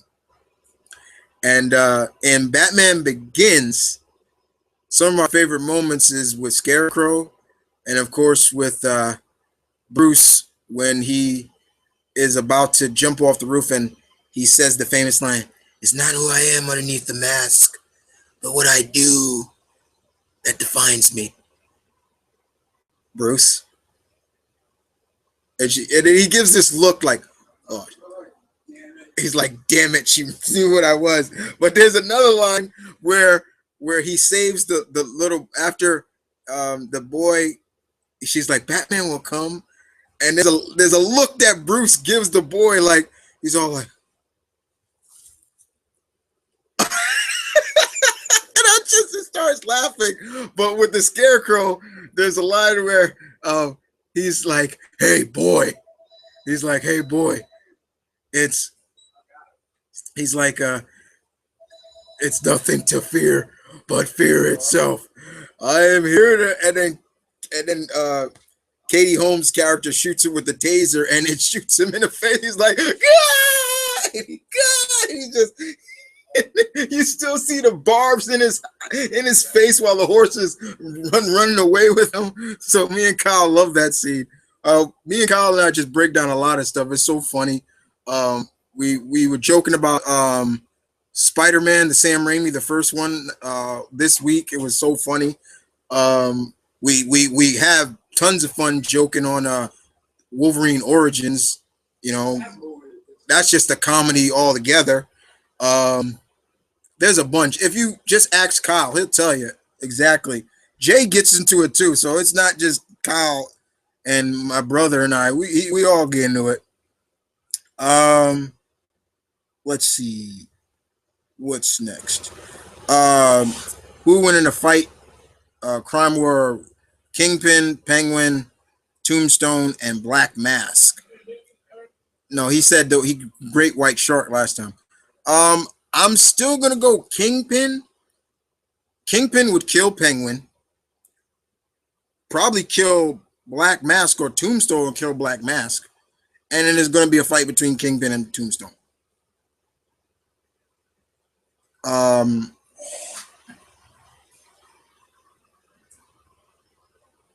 That'll be That's not me. Well, it's me in a sense, but it's Lawrence Black is just he takes over my body, and it's just, and he talks. You see, you guys don't know what he sounds like. See, he sounds different from me. He don't sound nothing like me, and but he's perverted, and I don't like. I don't know. I don't like him. I try to exercise him a couple of times. I'm not. I'm the trying. You say I'm not a big fan of the Supergirl show. I love Supergirl as a character, but do you think the Supergirl would be better suited on the CW?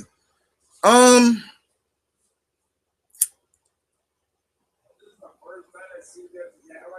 this is the first time CBS has really had a superhero show in a long time. It's finding its niche. It's finding its niche. Um, no, it's something way in the back. I'm trying to remember. I can't remember off the top of my head. It's finding its niche. It has its problems, but it's finding its niche. Um, but it is kind of funny that the same people that do Arrow and Flash do this show. It it comes on almost the same way, which I'm getting tired of. I'm tired of what happened to the openings of shows, the real openings where it shows the credits and who's starring in the show. Now we just get, I am Oliver Queen and blah blah blah. Oh, my name is Barry Allen and I'm the fastest lamb alive. My name is Kara Zor-El, and I'm just like, whoa, no, give us openings, great openings. Like, look, say what you want about Angel, because I know there's some people that I've seen people that hate Angel. Say what you want about Angel, but that opening is so badass. It gets you into that show before it even the real story goes on. I miss stuff like that. Let me see. Why? Because CW is owned by Warner Brothers. Yeah, CW. I think. Yeah, but yeah, it's also because CW is kind of the stomping ground for the DC shows. So I can understand where Omnitron is coming from, but I can understand it. Um, Omnitron, you asked me, what do you think the odds are that we're going to see a Valiant comic based TV show with their upcoming movies universe? I probably will probably see it. I wouldn't mind seeing a Quantum and Woody TV series. That's one of them I think could work. I think Shadow Man could work as a TV series, but I can't wait to the movies. I mean, I was never the biggest Harbinger fan, but I'm a big Bloodshot fan. Looking forward to that. The other TV series I know that's coming, but it's under Image, is Lazarus. Um, the series written by Greg Rucka and drawn by Michael Lark. That's coming to TV. I'm looking forward to that. Let's see what else we get. Black Doggy Claw. Hey, did you like the X-Men Evolution cartoon? Yeah, of course I did. Um, Probably it was good. The only thing I wish about it was it had one more season.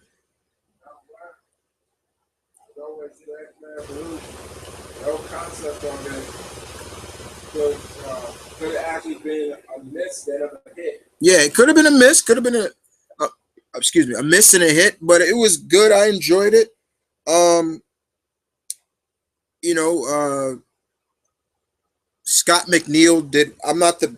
I like Scott McNeil as a voice actor, but he's not my Wolverine. When I hear Wolverine, anytime I read Wolverine, when I'm reading comics, I hear Carl Dodd's voice coming out of him, the guy who did him from the original X-Men cartoon.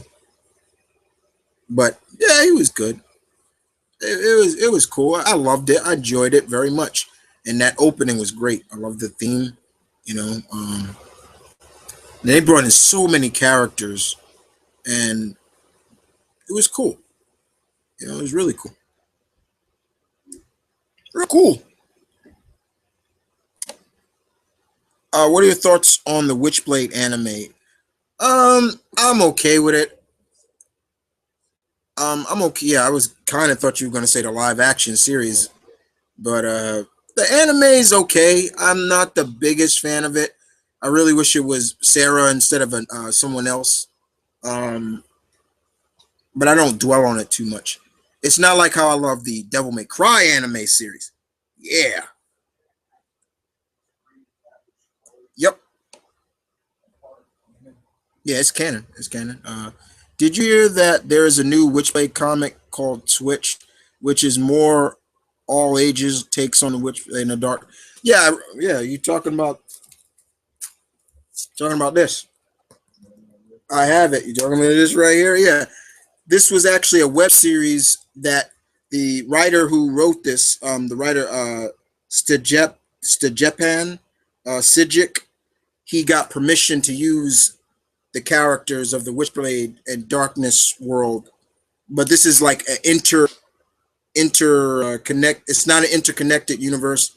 It's its own universe where we have a young female, taking over as the wielder, and Sarah Pazzini is in it, but she's just what she started out, just a detective, and that's all. But she doesn't know anything about the Witchblade or anything like that.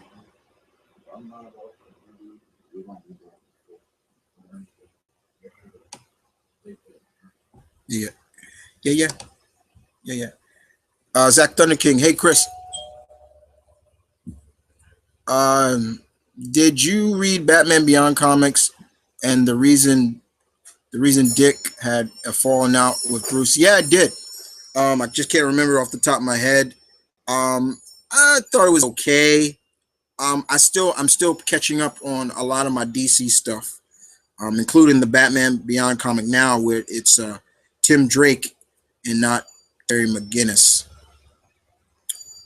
All right, let me move on.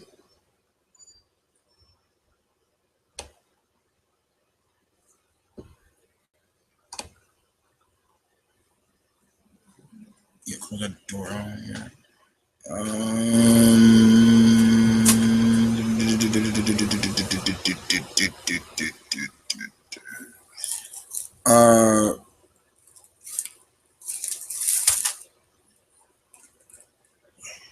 Uh, Chris has become Moon Knight. Uh, I kind of, yeah, I'm kind of like Moon Mark in a sense, but at least with Hurricane, I know I can trust him because he doesn't, he's just passionate and he's kind of like a protector. Yeah, right? Yeah, so he's right. But the other motherfucker, Lawrence, I keep him in a cage, almost like the nine-tailed fox. If you go inside Naruto's his mind, you see him behind that cage. I keep him back there. Um, so yeah, kind of like that. Let's see. Thank goodness I'm with the Creed. Yeah. Any thoughts on Earth 2 comics from DC, from New 52? I'm still catching up on a lot of my DC books, guys.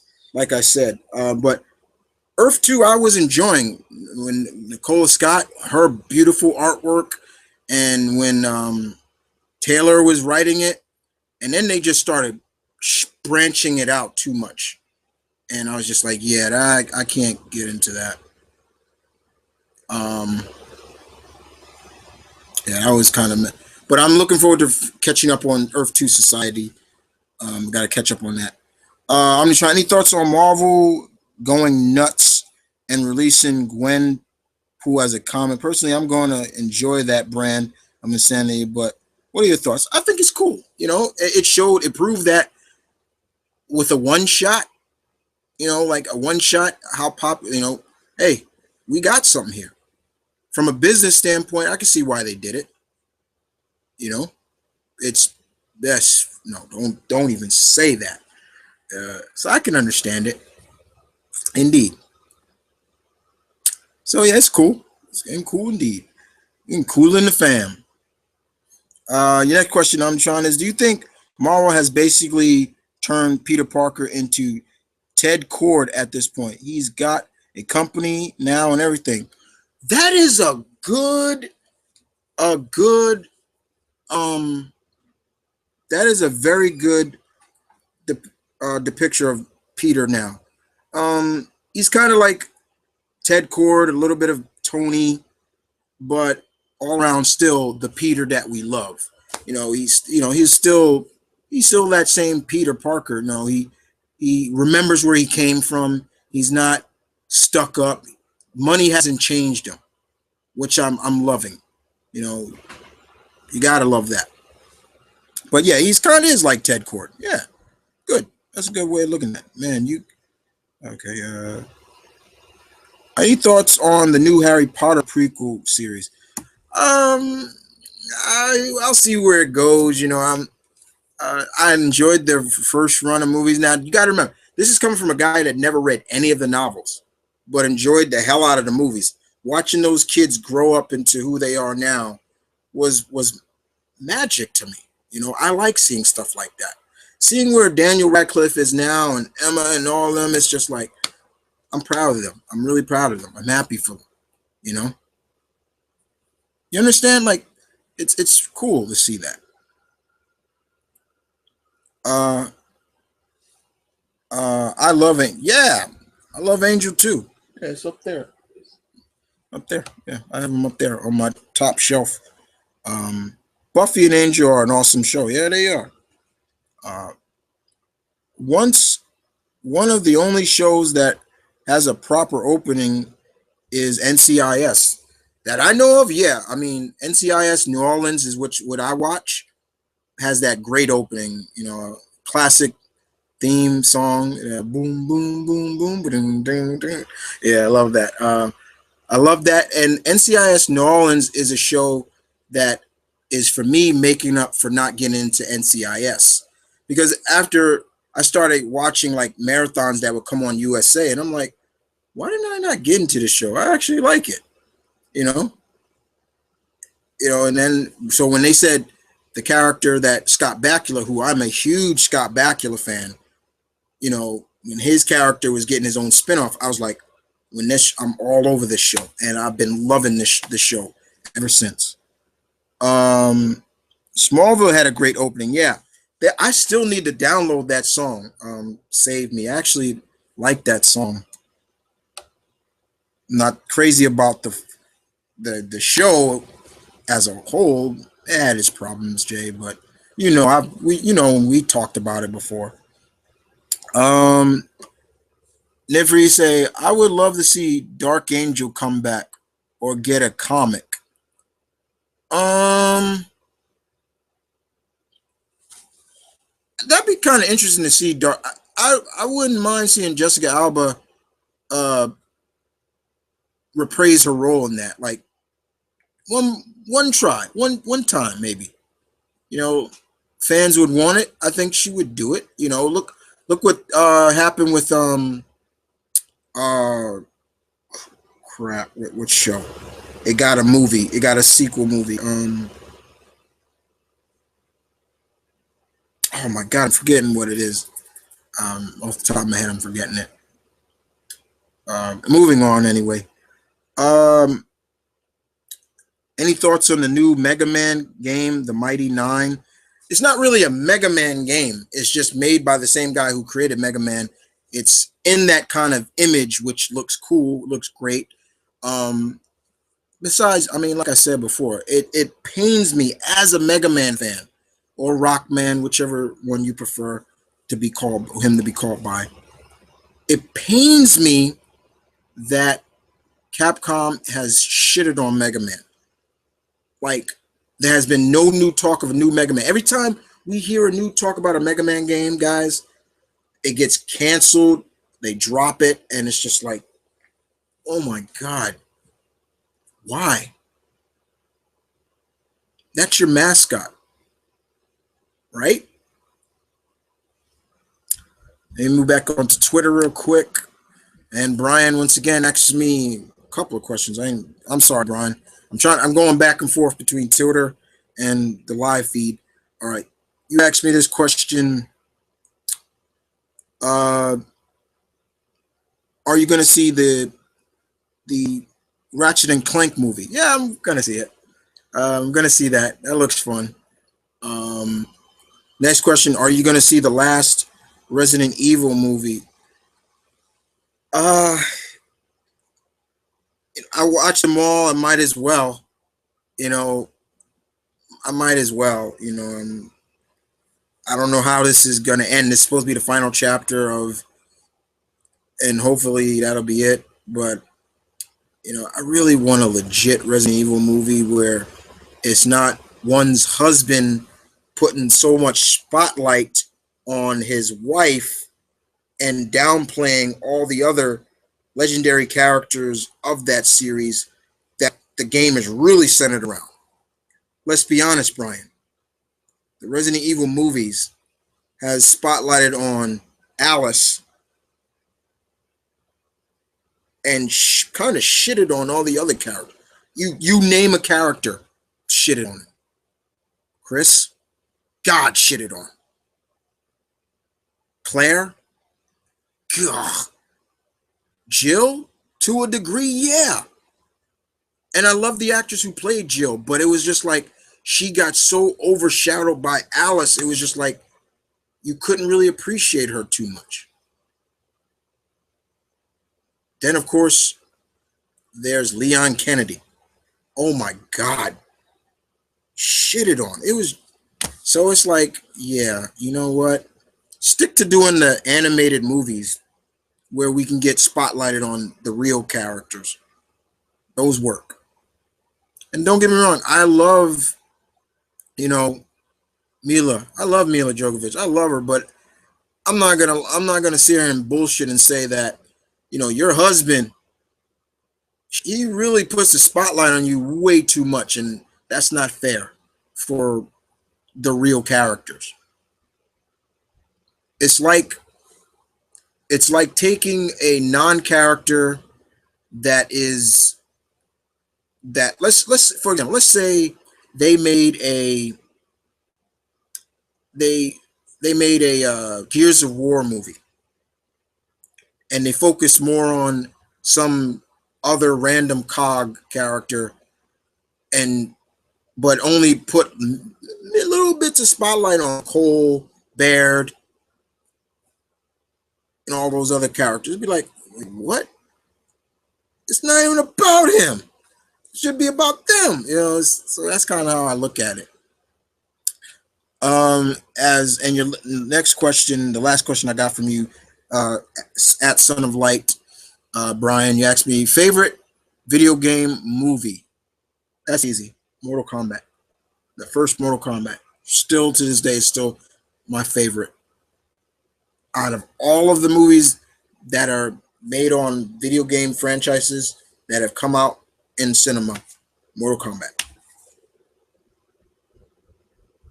Okay. And yeah, we're gonna keep going. I'm gonna keep going. I'm still going. I'm still here. I'm still here. By the way, I love both Angel and they redefined vampires and demons. Yeah, they did. They did a good job. I did enjoy what they did with how Whedon and them did vampires in that. And X-Men Evolution made me like Jean Grey and Cyclops. Oh yeah, because yeah, Zach, you're not a big fan of Jean Grey. You don't like Jeannie. I love me Jeannie. I don't like Dick Summers anymore. Not too much. Dick is really he's lost it. He dead now. That boy dead. Tried to pick a fight with the Inhumans. Yeah. Do you remember the old '90s cartoons, Super Secret Squirrel? Yeah, that used to be on Two Stupid Dogs. I love that. That was cool. Agent Triple Zero reporting for duty. Likewise, me, Morocco Mole. Yeah, I remember that. That was good stuff. Uh, Jay, you say X-Men Evolution was great. My girl Kitty Pryde got love by by that Valley Girl voice got, but the Valley Girl voice got annoying times. Yeah, yeah, I will admit, for a girl who's from Ohio, she was always talking like, oh, it's like totally Ashbury and oh, and like you're yucky and oh, like I'm like that's Kitty. She wouldn't sound like that, but yeah, it was the first. Well, not the first time, but it was the you can kind of say it was the first legit real spotlight on Kitty because we saw Kitty in other animated shows. She was in when they showed the X-Men and Amazing Spider-Man and his Amazing Friends. She was in that show, but she was called when she was going to her sprite name, and then we also saw her on the original X-Men cartoon that was pitched. You know, X Men. This is that X-Men series. She was on that, and she kind of came off a little bit like how she was in the show. She was scared of Kurt, and everything like that until she realized that Kurt's not a demon. He's really lovable, and he's a good man. You know? Let's see what else we have.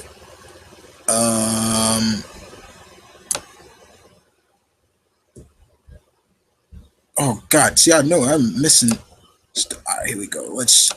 Let's do this. Oh man, Buffy was with the Witchblade would be badass. Red Sonia had the Witchblade. She was badass. I thought Spike was pretty cool. Yeah, Spike was supposed to be Marrow actually. And the mutant Marrow, and but I didn't mind him. He was cool. I thought it was kind of weird that he was Storm's nephew, but his powers were totally different from his aunt. It's kind of like even though you're related, when you're related, you're mutant, you have a relative who is mutant. Your powers are almost similar to each other. It's kind of weird because I don't care what Marvel says. Quicksilver, Scarlet Witch are mutants. I don't care what they say. They had different powers from their dad. It was kind of weird, but it is what it is. And Kurt was fun too. Yeah, Kurt was fun. What is your favorite Nicktoon growing up? Favorite Nicktoon growing up? Doug. Uh, Doug, Rocco, Ren and Stimpy. Yeah, people forget that was a Nick show.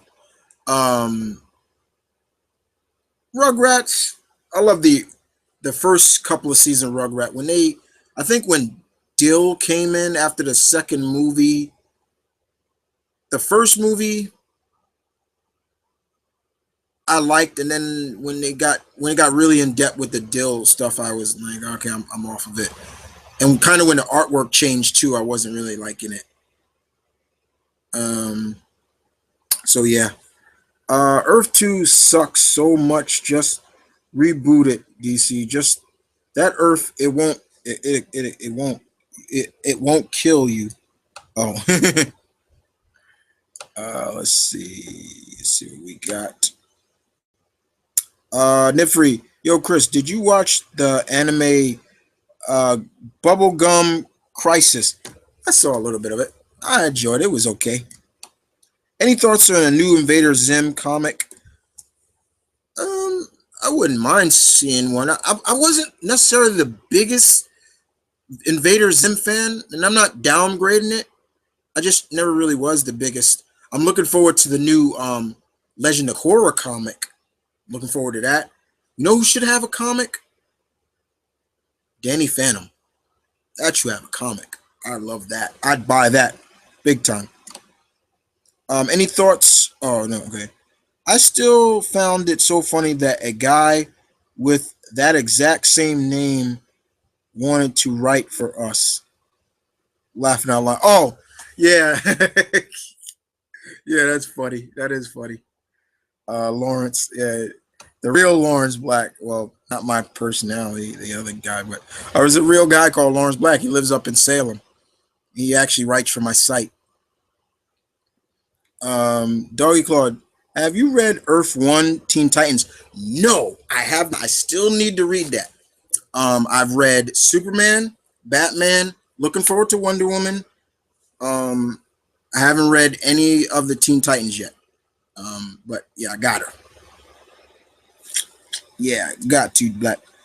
Next up, did for you say, hey, do you know Matt Frank has a podcast and it's called Gigantic Cast? No, I haven't. I'll check it out if I can. Zach, you say favorite opening would be from the Iron Man animated series. I Am Iron Man. Yeah, you're talking about the second season because the first season it was bland. It was blah. It was like blah, blah. But when the second seasons of the Fantastic Four and Iron Man, loved them. I loved this Fantastic Four.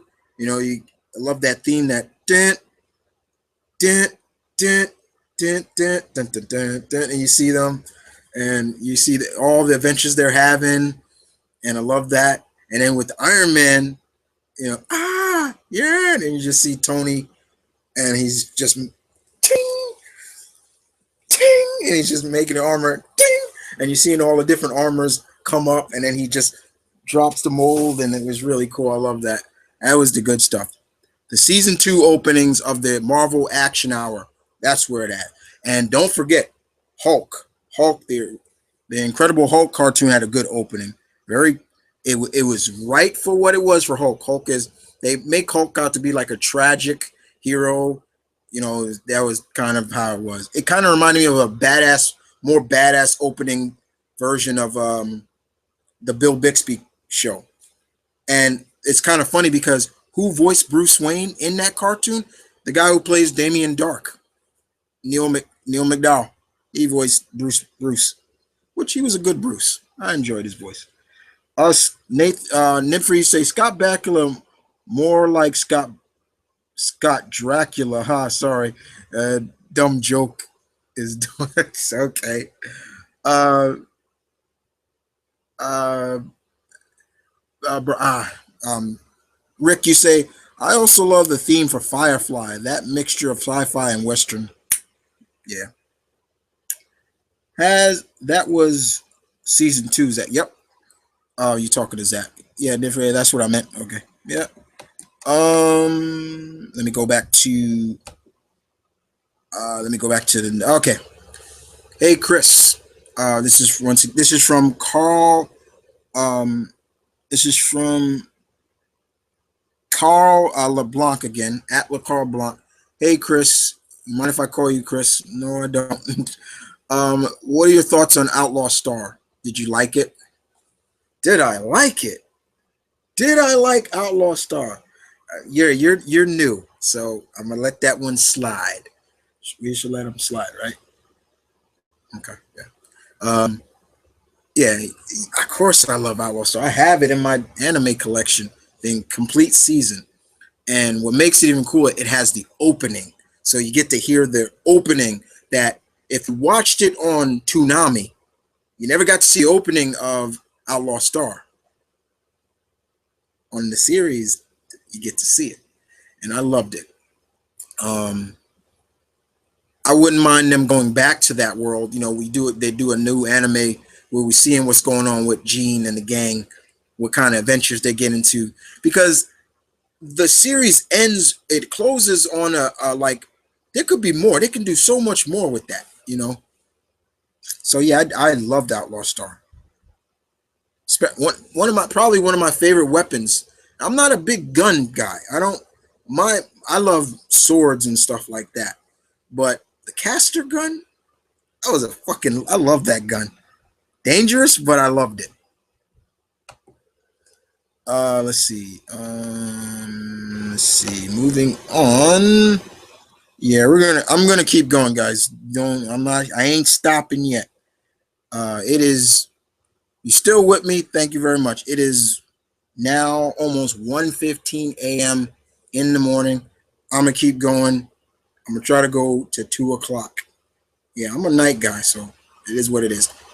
But I'm gonna wrap it up at 2 a.m. If you stay with me, that's great. So let's keep going, shall we? All right. Um. Brian. No. Rick. That is the one thing I love about the Netflix shows. They have proper opening credits. Yes, they do. I've seen on all the Netflix shows that I've seen so far, and I'm not just talking about the superhero shows, I'm talking about the other shows too. They all have openings, and I like that. That's a lost art now in network TV now. Openings. It sucks.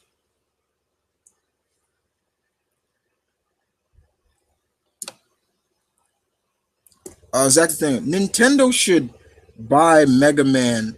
They at least give him respect. You know, yeah, they do. Nintendo does give Mega Man a lot of respect, unlike the company that owns him. It's kind of sad. It's sad.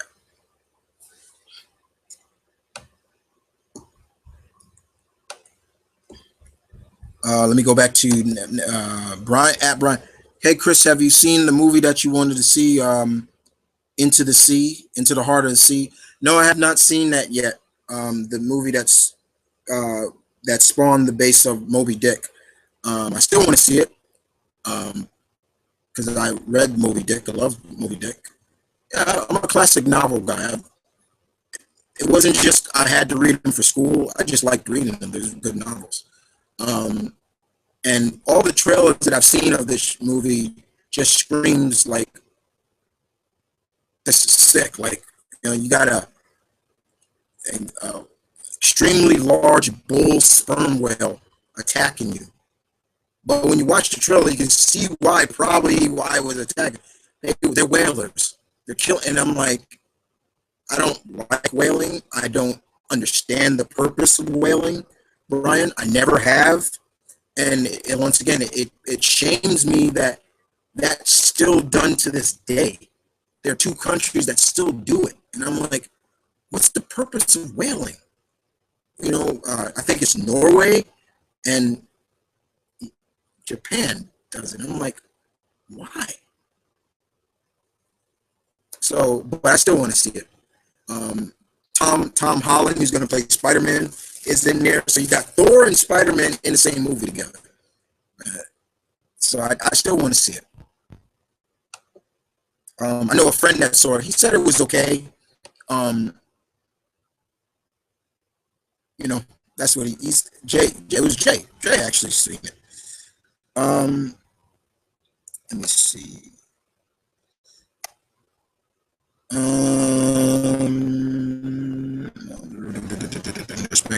Any thoughts on Kojima establishing his own company and after how?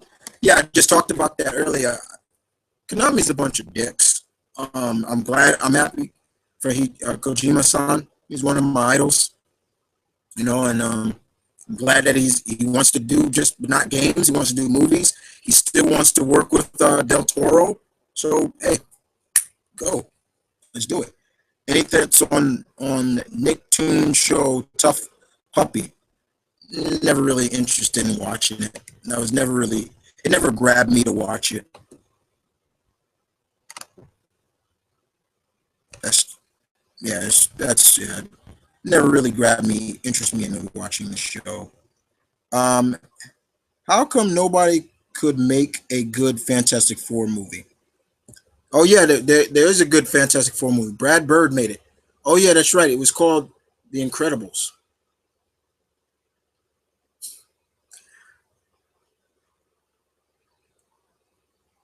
The reason why I'm feeling that nobody is making a good Fantastic Four movie in general is not necessarily because they can't.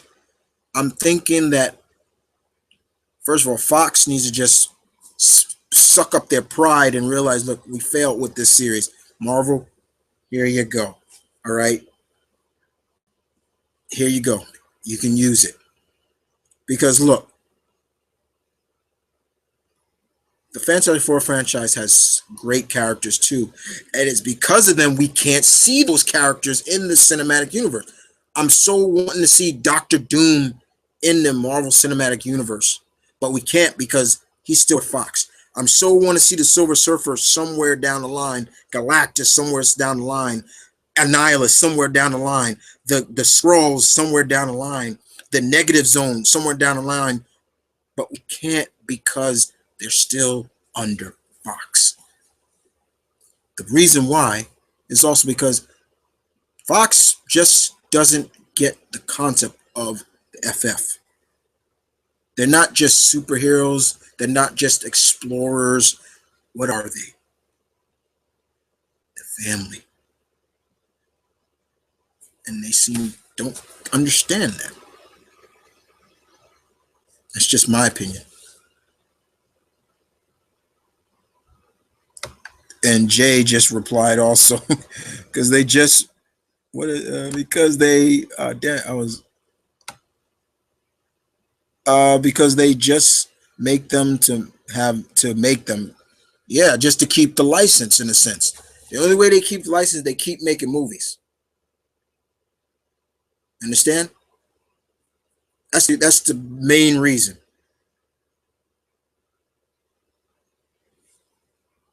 That's it. That's the bottom line. They only do it to.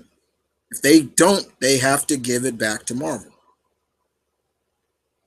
Now, if they did give it back to Marvel, I wouldn't want them to make a new movie. I would actually want them to. We would see them in other movies, like maybe we're hearing about Reed Richards, this new up and comer, and he's doing all this. He's setting his to go out and into space. First, he probably makes his own rocket ship and go out into space. Hence, stuff like that. Like they're establishing them in this universe in with other movies. Like instead of already, well, we got to do a new movie of them. So if they did get a movie, we'd already know who these characters are, and then, all right, we go from there. With no respect for the character, exactly. Just watch the honest trailer for the. Yeah, I kind of stay away from the honest trailer because sometimes I'm like, all right, but sometimes I'm like, hey, this guy, all right, yeah, I guess. Let me see. Have you read the original Frankenstein novel and with Anne Frank? Yeah. Mm-hmm. Yep. I thought you asked me, have I seen the new movie Victor Frankenstein? No, with James McAvoy and Daniel Radcliffe. No, I still want to see that though. Um, it just looks fun. Just look at it. Looks like it's my type of movie. Uh, like I told you, Chris, the movie had really cool visuals, but a lot of it was just sitting around on the lifeboat waiting. Yeah, there you go. Just waiting. Yeah. Yeah, that's funny. Let's see. Let's see. Um, excuse me. Son of Light 85. Um, Brian, are you excited? Which Marvel movie besides Cap are you excited for?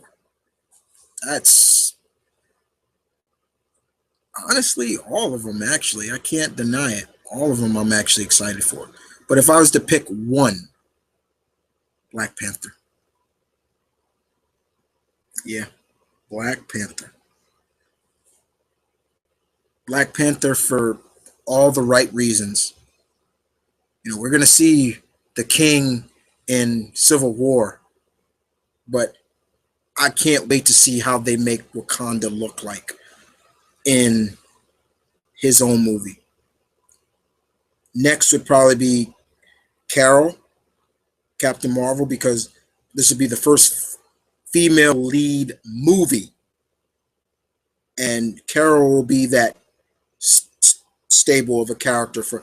Now I know people are pissed off, like how come Black Widow didn't get that nod. personally, I think it should go to Carol. She should be that bearer for to be kind of like that Wonder Woman-esque character for the Marvel Cinematic Universe. Doctor Strange, I'm looking forward to too because yeah, now that's going to start getting trippy. We're going to start entering the world of magic, and I've said it before, and I'll say it again, Brian. Doctor Strange, I believe, to me, will push and basically all those supernatural characters that we want to see in the Marvel Cinematic Universe. He will be the focal point for it. I'm looking forward to Avengers: Infinity War. I'm hoping that the first part, it ends badly for the Earth's Mightiest Heroes. Like Thanos comes down and he fucks shit up, or pulls a little bit what he did in the real comic. Snapped his fingers, gone. And I hope basically the first movie should go. The Avengers get beat down. The second movie should be where the team comes back together. But the biggest thing is like I trust the Wachowski brothers, not the Russo brothers, because so far they've not let us down with Cap. This movie looks like it's going to be just as good. But the thing is that look, you're playing with the Mad Titan, Thanos. You guys have been building him up every movie in a sense. And once it was like, and then we kept saying it. Most of us all been saying it. This motherfucker gets out of that chair, be somewhere else. What happened at the Age of Ultron? He got out of that chair, didn't he? Yeah. Enough said.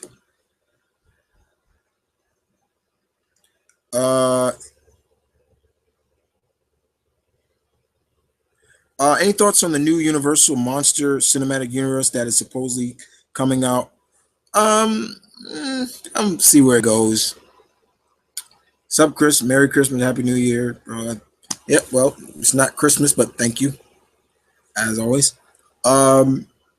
Big Rick, you asked me who should be the main villain in the first Black Panther movie. I'm hoping they don't go with Killmonger, Eric Killmonger. I'm hoping it's Ulysses Claw. He comes back because we saw him in Age of Ultron. He lost his hand and everything. I'm like, oh, we're probably going to see the sound gun or whatever on his hand. He already has some kind of say in the movie because that's where he got that mark from. And I'm hoping maybe it's M'Baku, the man ape. But yeah, that's how it would go. Leave Eric Killmonger. There's a character that could be saved because he's the one guy that is T'Challa's deadliest enemy. This guy beat T'Challa, not just physically. He's like T'Challa's Moriarty. That's basically what he is. If T'Challa is Sherlock Holmes, Eric Killmonger is Moriarty. See, Zaka. Have you heard Kurt Russell wants to be in Guard? Yeah, I've heard that, and he's interested in playing Star-Lord's dad. And I'm looking at him like, I've always been a Kurt Russell fan, and you got to remember, guys, he was supposed to be Han Solo. He was going to be Han Solo. So maybe this is a way of him getting into a sci-fi movie that's kind of like homage to Star Wars and stuff. I wouldn't mind seeing Kurt Russell. I've always had a lot of respect for Mr. Russell. How would you feel about a DC Crisis movie, and do you think it's possible? Now, not really, because they're still establishing their universe. So yeah, there you go. How do you feel about Black Doggy Claw? How do you feel about the Ultimate line not counting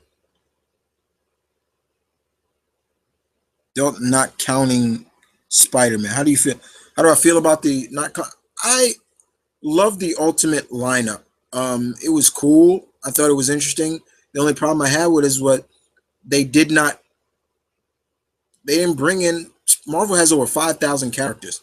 They still had so much to do in that universe. They could have really just went all out, but you could tell like the Ultimate line was just on their dying leg. Especially, Miles was the only one that was really selling.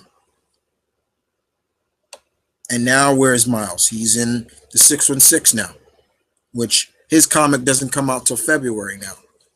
I believe in my bro Blue Goblin that his comic should have an adjective. It shouldn't just be called Spider-Man. It should be called something else. I feel that it should be called, the I'd even take the Astonishing Spider-Man. Uh, we already got Amazing, Spectacular, the Sensational. It'd be really cool. They do a new volume of Sensational, and Miles is a Sensational Spider-Man. You know, there's a con. That's pretty much good. Let's see. Uh, Brian on Twitter, son of light 85 asks me, are you excited for the new static series that is coming out by? Yeah, I am. I've been keeping up with what's going on with the Milestone comics. I'm glad to see that they're going to be coming out. Reginald Holland and all of them going to be doing it. Static, Icon, Hardcore, Hardware, all those characters that were under the Milestone universe are going to be getting new books. So I'm looking forward to that. Um, Always been a huge fan of Static. Even before his cartoon series, I was reading Static before that. When they announced he was getting his own series, I was like, whoa, okay. And of course, they changed a lot of things for the cartoon series that was going on in the series. For example, Richie in the cartoon series, in the comics, Richie was gay. Cartoon series, he wasn't. Um, they put a lot of characters that were villains wise that were not really a part of the show. You know, Hot Streak, yeah, he was a Puff, she was real. Tarmat, but a lot of the other characters, all the other Bang Babies, they were made up.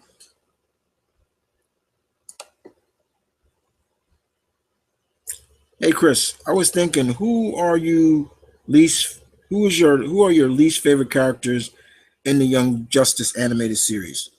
Least favorite characters, Lagoon Boy was one of them. I got so sick of him real quick. Um, let me see. Lagoon Boy.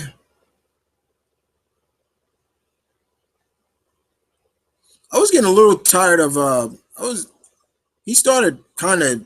I started not liking him too much either. Um, Roy for a while. I was like, Roy, you motherfucker! Like, I was getting tired of him for a while. Um, Mag- at first, Megan, uh, Ms. Martian, I was like, and then she started. I like her, but when she had to cut down on that hello Megan because that shit was getting on my nerves. I was like, oh my god, would you stop saying that? I get it.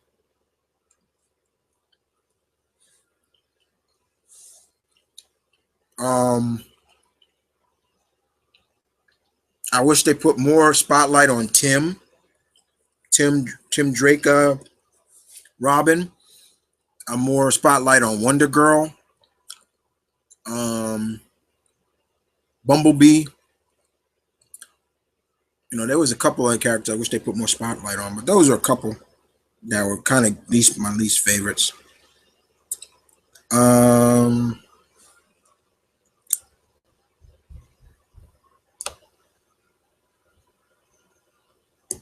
uh, what are your thoughts on the other milestone comic characters? Like I just mentioned though, all those characters I love. Icon, Rocket, love his sidekick Rocket. I love Hardware.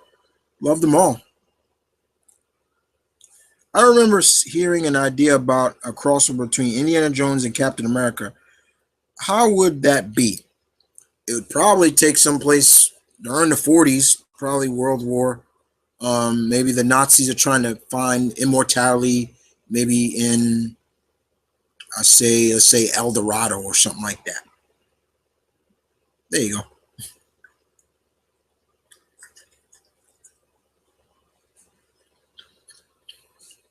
Zach, you say, for me, it was Lagoon Boy because he was just annoying. And second season, Ms. Martian, because she was what she did to Superboy.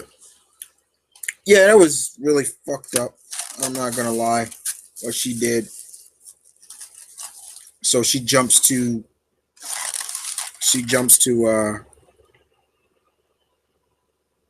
Lagoon Boy every time he Neptune's beard. I'm like, God damn it! And what made it, and it was the same actor who voices Ben 10. So it was like, and I like that Yuri Lagawa who does Ben 10's voice. And but what he was doing now was just like, oh my god,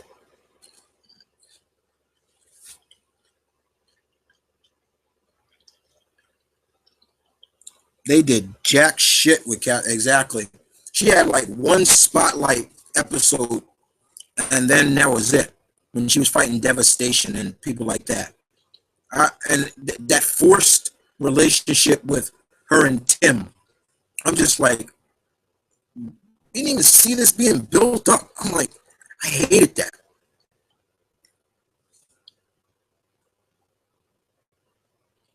Who would win in a fight, Starfire from Teen Titans or Miss Martian from Young Justice? Uh,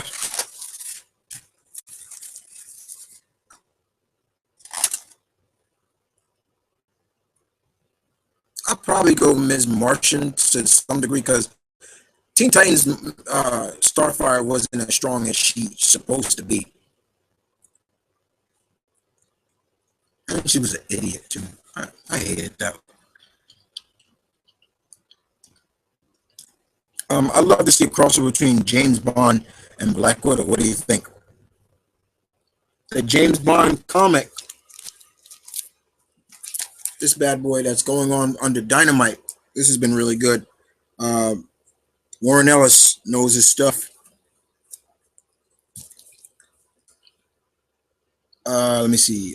Zack the Thunder King. The only Tim and Wonder Girl ever dated was them coping with the loss of Superboy. Exactly. But and yeah, even then but it still was built up. You know what I'm saying, Zach? It was still built up. With when they did it in Young Justice, it came out of the blue, and it was just like these two are holding hands. I'm like, when the fuck did this happen? Like, when the hell did that happen? Yeah, it was kind of forced there too. Yeah. And speak of the devil, Brian coming back with Young Justice. What was a favorite moment that you had? I think one of my favorite moments in Young Justice, and it wasn't even fighting or anything. It was just having Black Lightning talk with Virgil and say, "Look, if you ever need a mentor to talk to, I'm here for you." I thought that was great. I was like, "Yeah." The only thing I wish, Brian, was that when they were talking to Virgil at the end, when he decided to join the team, and he said, "Call me Static," I thought he was going to be in full costume. I was like, "Oh," I'm like, I was like, damn it, he's not in costume.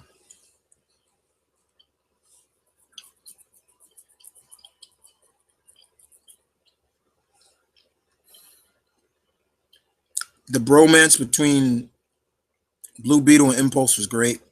I'll admit that.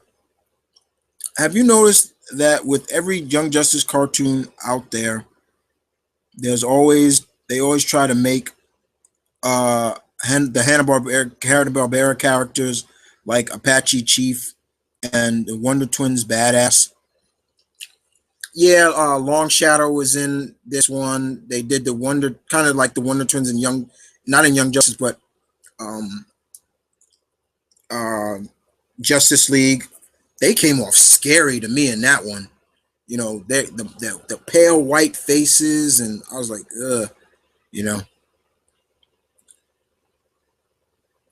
Um, nah, and the chick from Borowski would be a badass team up too. Yeah, that one too. That's a good series. I gotta catch up on that series too. Remember the DC Nation shorts, Batman of Shanghai and or Thunder and Lightning? Yep, and I like both of them. They were great. Okay, got a Twitter question once again, Brian. Still, oh Brian, you still well? You're in California, right, Brian? You're in LA. It's only like what nine, like eight, no, no, only 10 o'clock over there. So yeah, on the West Coast. But your question is, who's your favorite bromance in comics? Oh, that's easy. Luke and Danny. Luke Cage and Iron Fist. That's my favorite bromance.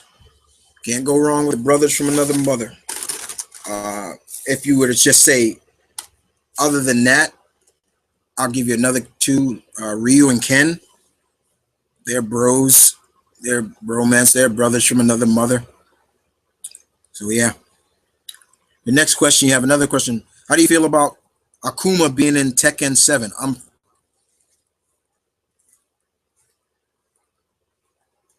Ooh, and oh my God, I did not expect that.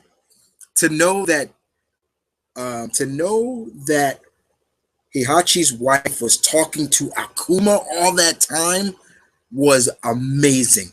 That my mouth dropped when I saw, and just to hear Akuma agree to do what she wants him to do.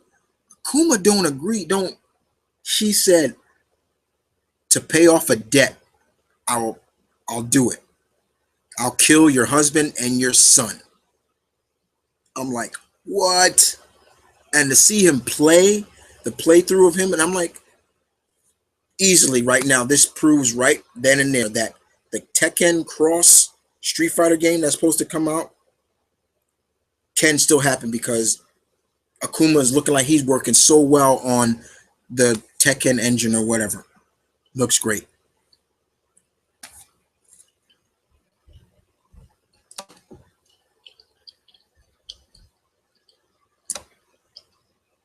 Um, I heard a Johnny Quest movie is coming. What are you looking forward to in that movie? Um, a lot of fun, Nate. You know, pretty much keeping a little bit of an homage to the original series, but I hope a lot from the Real Adventures of Johnny Quest. I love that series. I know a lot of people don't like it, but I enjoyed that too. I know Robert Rodriguez is doing it, so the only thing I hope is that they don't get too stereotypical with Haji. Yes, you can make him an Indian boy, but don't make him that quote unquote stereotypical, you know, Indian boy that is, talking with that, you know, do not be touching me and all that shit. I'm like, don't just make him what he is. He's Indian, that's it. He still can be intelligent. They don't talk like that. I don't have him like that.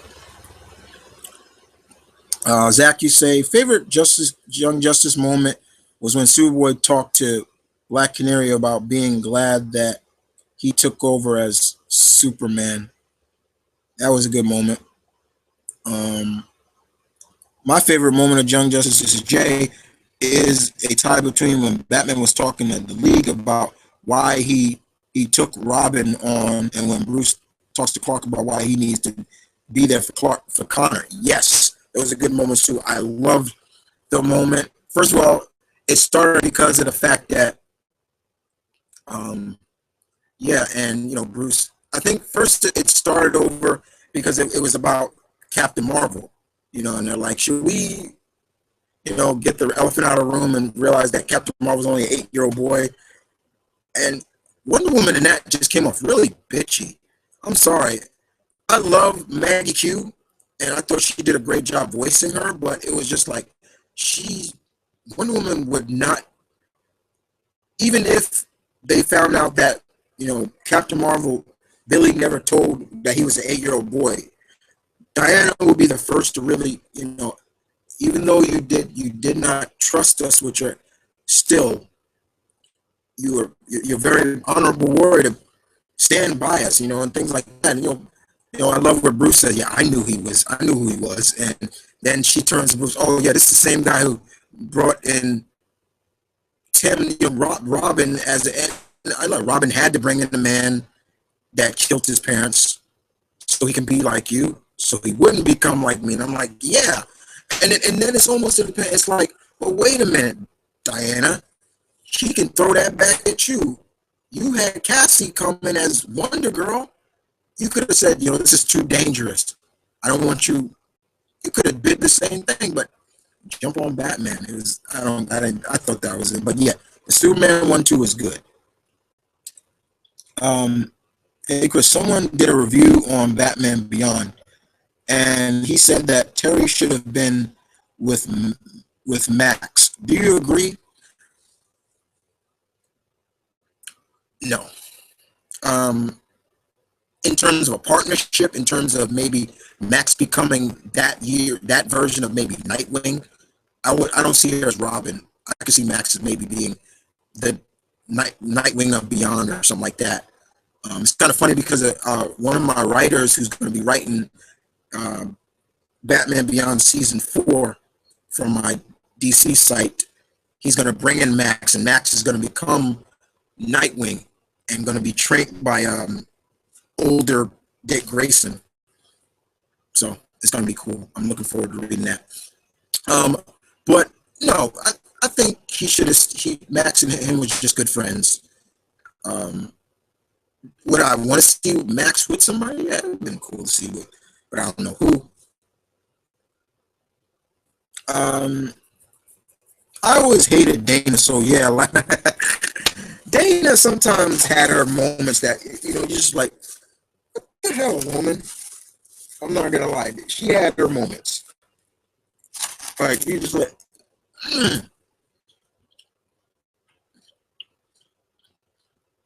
she was useless and kind of annoying in the show.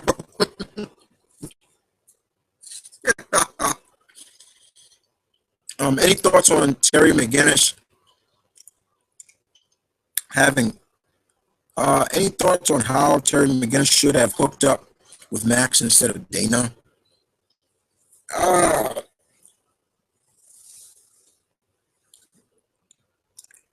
If I was gonna do Max and Terry,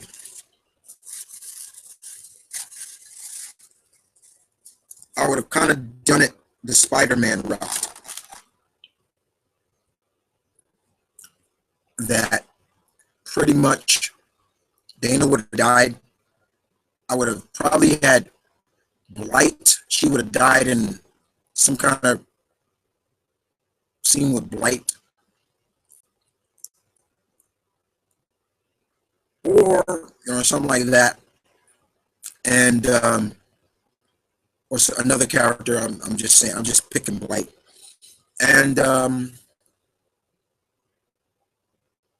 Max was always, just being the good friend that she was to Terry, just like how Mary Jane was for Peter. She was always there for Peter, and, it built to the point where, the feelings, you feel get a little strong. There you go. But I would not make Max sloppy seconds or just nothing like that. No, it would be built up over time. That's how I would do it.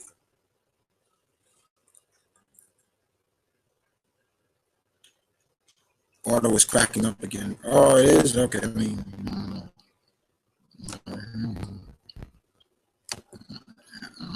let me see. All right.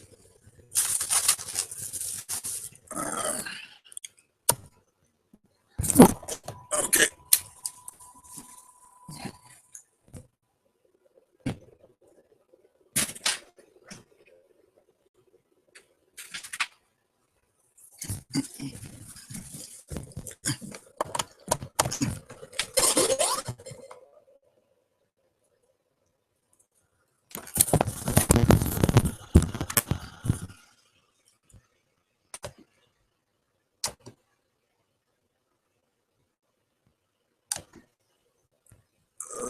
Okay. All right. How's that? Better?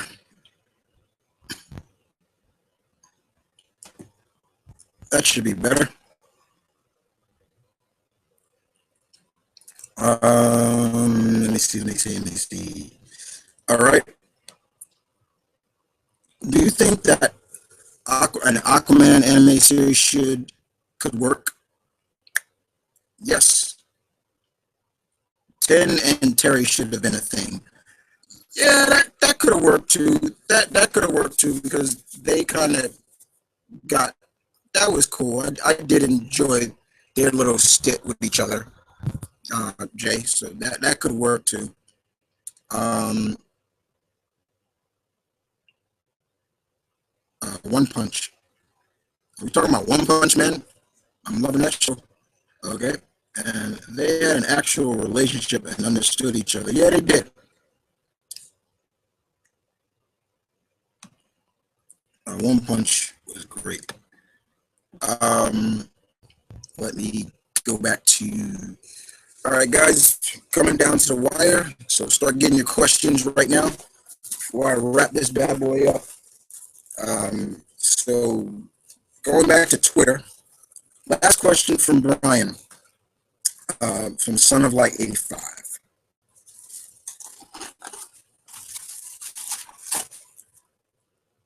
Who would you rather hang out with? Blade, D, Dante, or really you throw him in there? Or Kratos? Okay. Interesting question, but okay. That's easy. Dante. I like I like D. Love me some Vampire Hunter D. I love Blade. Love Mr. Eric Brooks.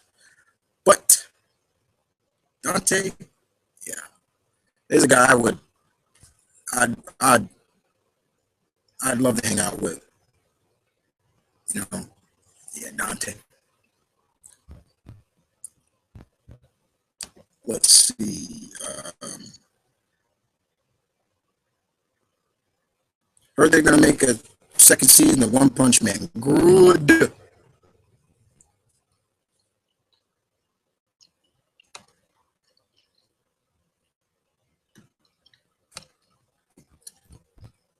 Hold on. Last question from Carl LeBlanc on Twitter. What is your favorite sports anime series? I like, yeah. Um, I love anime, and I don't just like, the stereotypical Bleach, Naruto, and Dragon Ball, and all that stuff. I like the sports animes too. My favorite sports anime has to probably be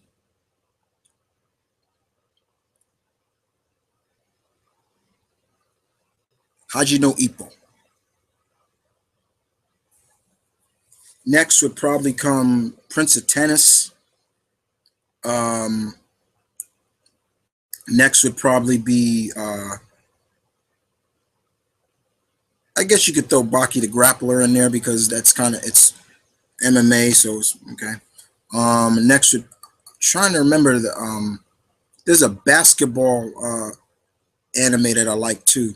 It's pretty good too. But Haji no Ippo definitely, Ippo Makanuchi, the boxing with his turtle style. I love that, and gets all in depth into boxing. You can learn a lot from watching Haji no Ippo. If you're not a big boxing fan, you can learn a lot from that series. And just the fact that, Ippo mimics a real style, turtle style. It's a real boxing stance. Mike Tyson used to do it, where he comes in. It's more, and that's how Ippo was. Ippo was more, he gets in. Once he gets in, he's an inside fighter. So once he got in, you were done. And Ippo was he was kind of a mixture of Peter Parker, all these guys, bullied a lot, Fisher boy, fisherman, worked on it. He worked with his mother on, on the docks. You know, they ran a fisherman, you know, studio, and one day, you know, he saw a boxer, and he said, "Come to the gym," and they was like, "Now hit the bag," and he put all his might into it, and he broke the, and it was just like, this kid's got something. He became champ, and he's still humbled. But Ipo was the man. Like one of his famous punches was a Dempsey roll. Like he comes in, and then he just wails on one, two, and it's not like I'm doing it slow. I'm doing it slow. When he does it, it's hard and fast, and everybody got laid out by that punch. It's a great series. That's um, one of my favorite sports animes. How'd you know Ippo?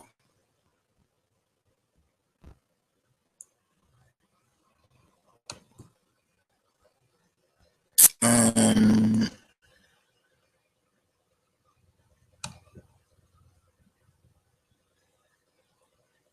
let's see.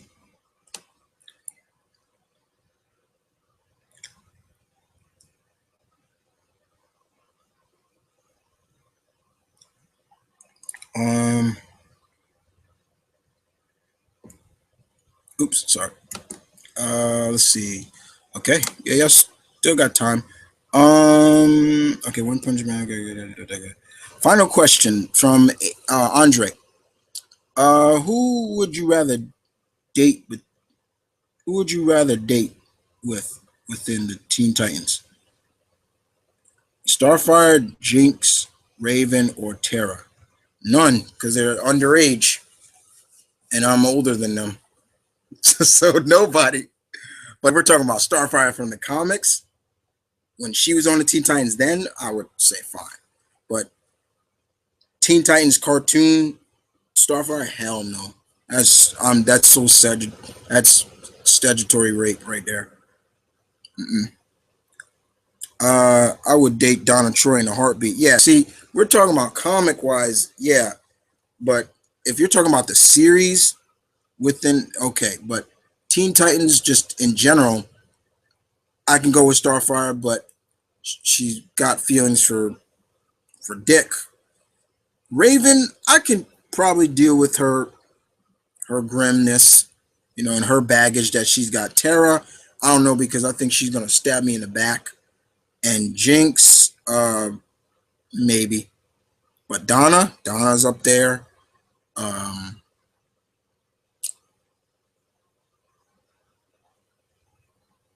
yeah. hmm Um, if you would have the power of anybody in JoJo Bizarre's Adventures, who would it be? I don't know because I don't watch that show as like like all the time. I don't. So yeah, I'm not gonna lie to you and say, oh yeah, I watch the show, so I can't really, yeah, I can't really say it as much. I know about it, but I just don't watch it like as much. See you later, man. Goodbye, Adrian, Andre. Happy Merry Christmas and a Happy New Year. Let's see. Coco is so cool. There we go. Kuroko no basket. That's the one I think. Yes, that's a good one. Okay. Well, guys, I'm gonna wrap this up, ladies and gentlemen. I want to thank everybody for coming out and enjoying this end of the year Q&A with me. I will be back next year, okay, January, with back to the themes. Of course, I will bring the themes with you guys as always. Later on, I'll give you the announcement. But other than that, guys, I want to say Merry Christmas. Have a Merry Christmas. If I don't see you, Merry Christmas. Have a Happy New Year. Be safe. Enjoy your time with your family, no matter what. If you don't get a lot of stuff, just enjoy being around your family. That's the most important thing, as always. You know, don't get caught up in too much of the commercialization of Christmas. It's about more than just presents. It's about love, being around your family, and enjoying the time with each other. That's the basics of it. Enjoy that. And other than that, guys, I'm out. Thank you very much. I'll see you guys next time. Stay tuned. As always, you know me, guys. Follow me on Tumblr, Twitter, Facebook. You know it, you name it. Follow the YouTubers core, guys, because yeah, we're going to be doing soon. We're going to do that Star Wars roundtable, and we got some more topics coming along for that channel as well. But other than that, thank you for watching. I'll see you guys next time. Merry Christmas, guys.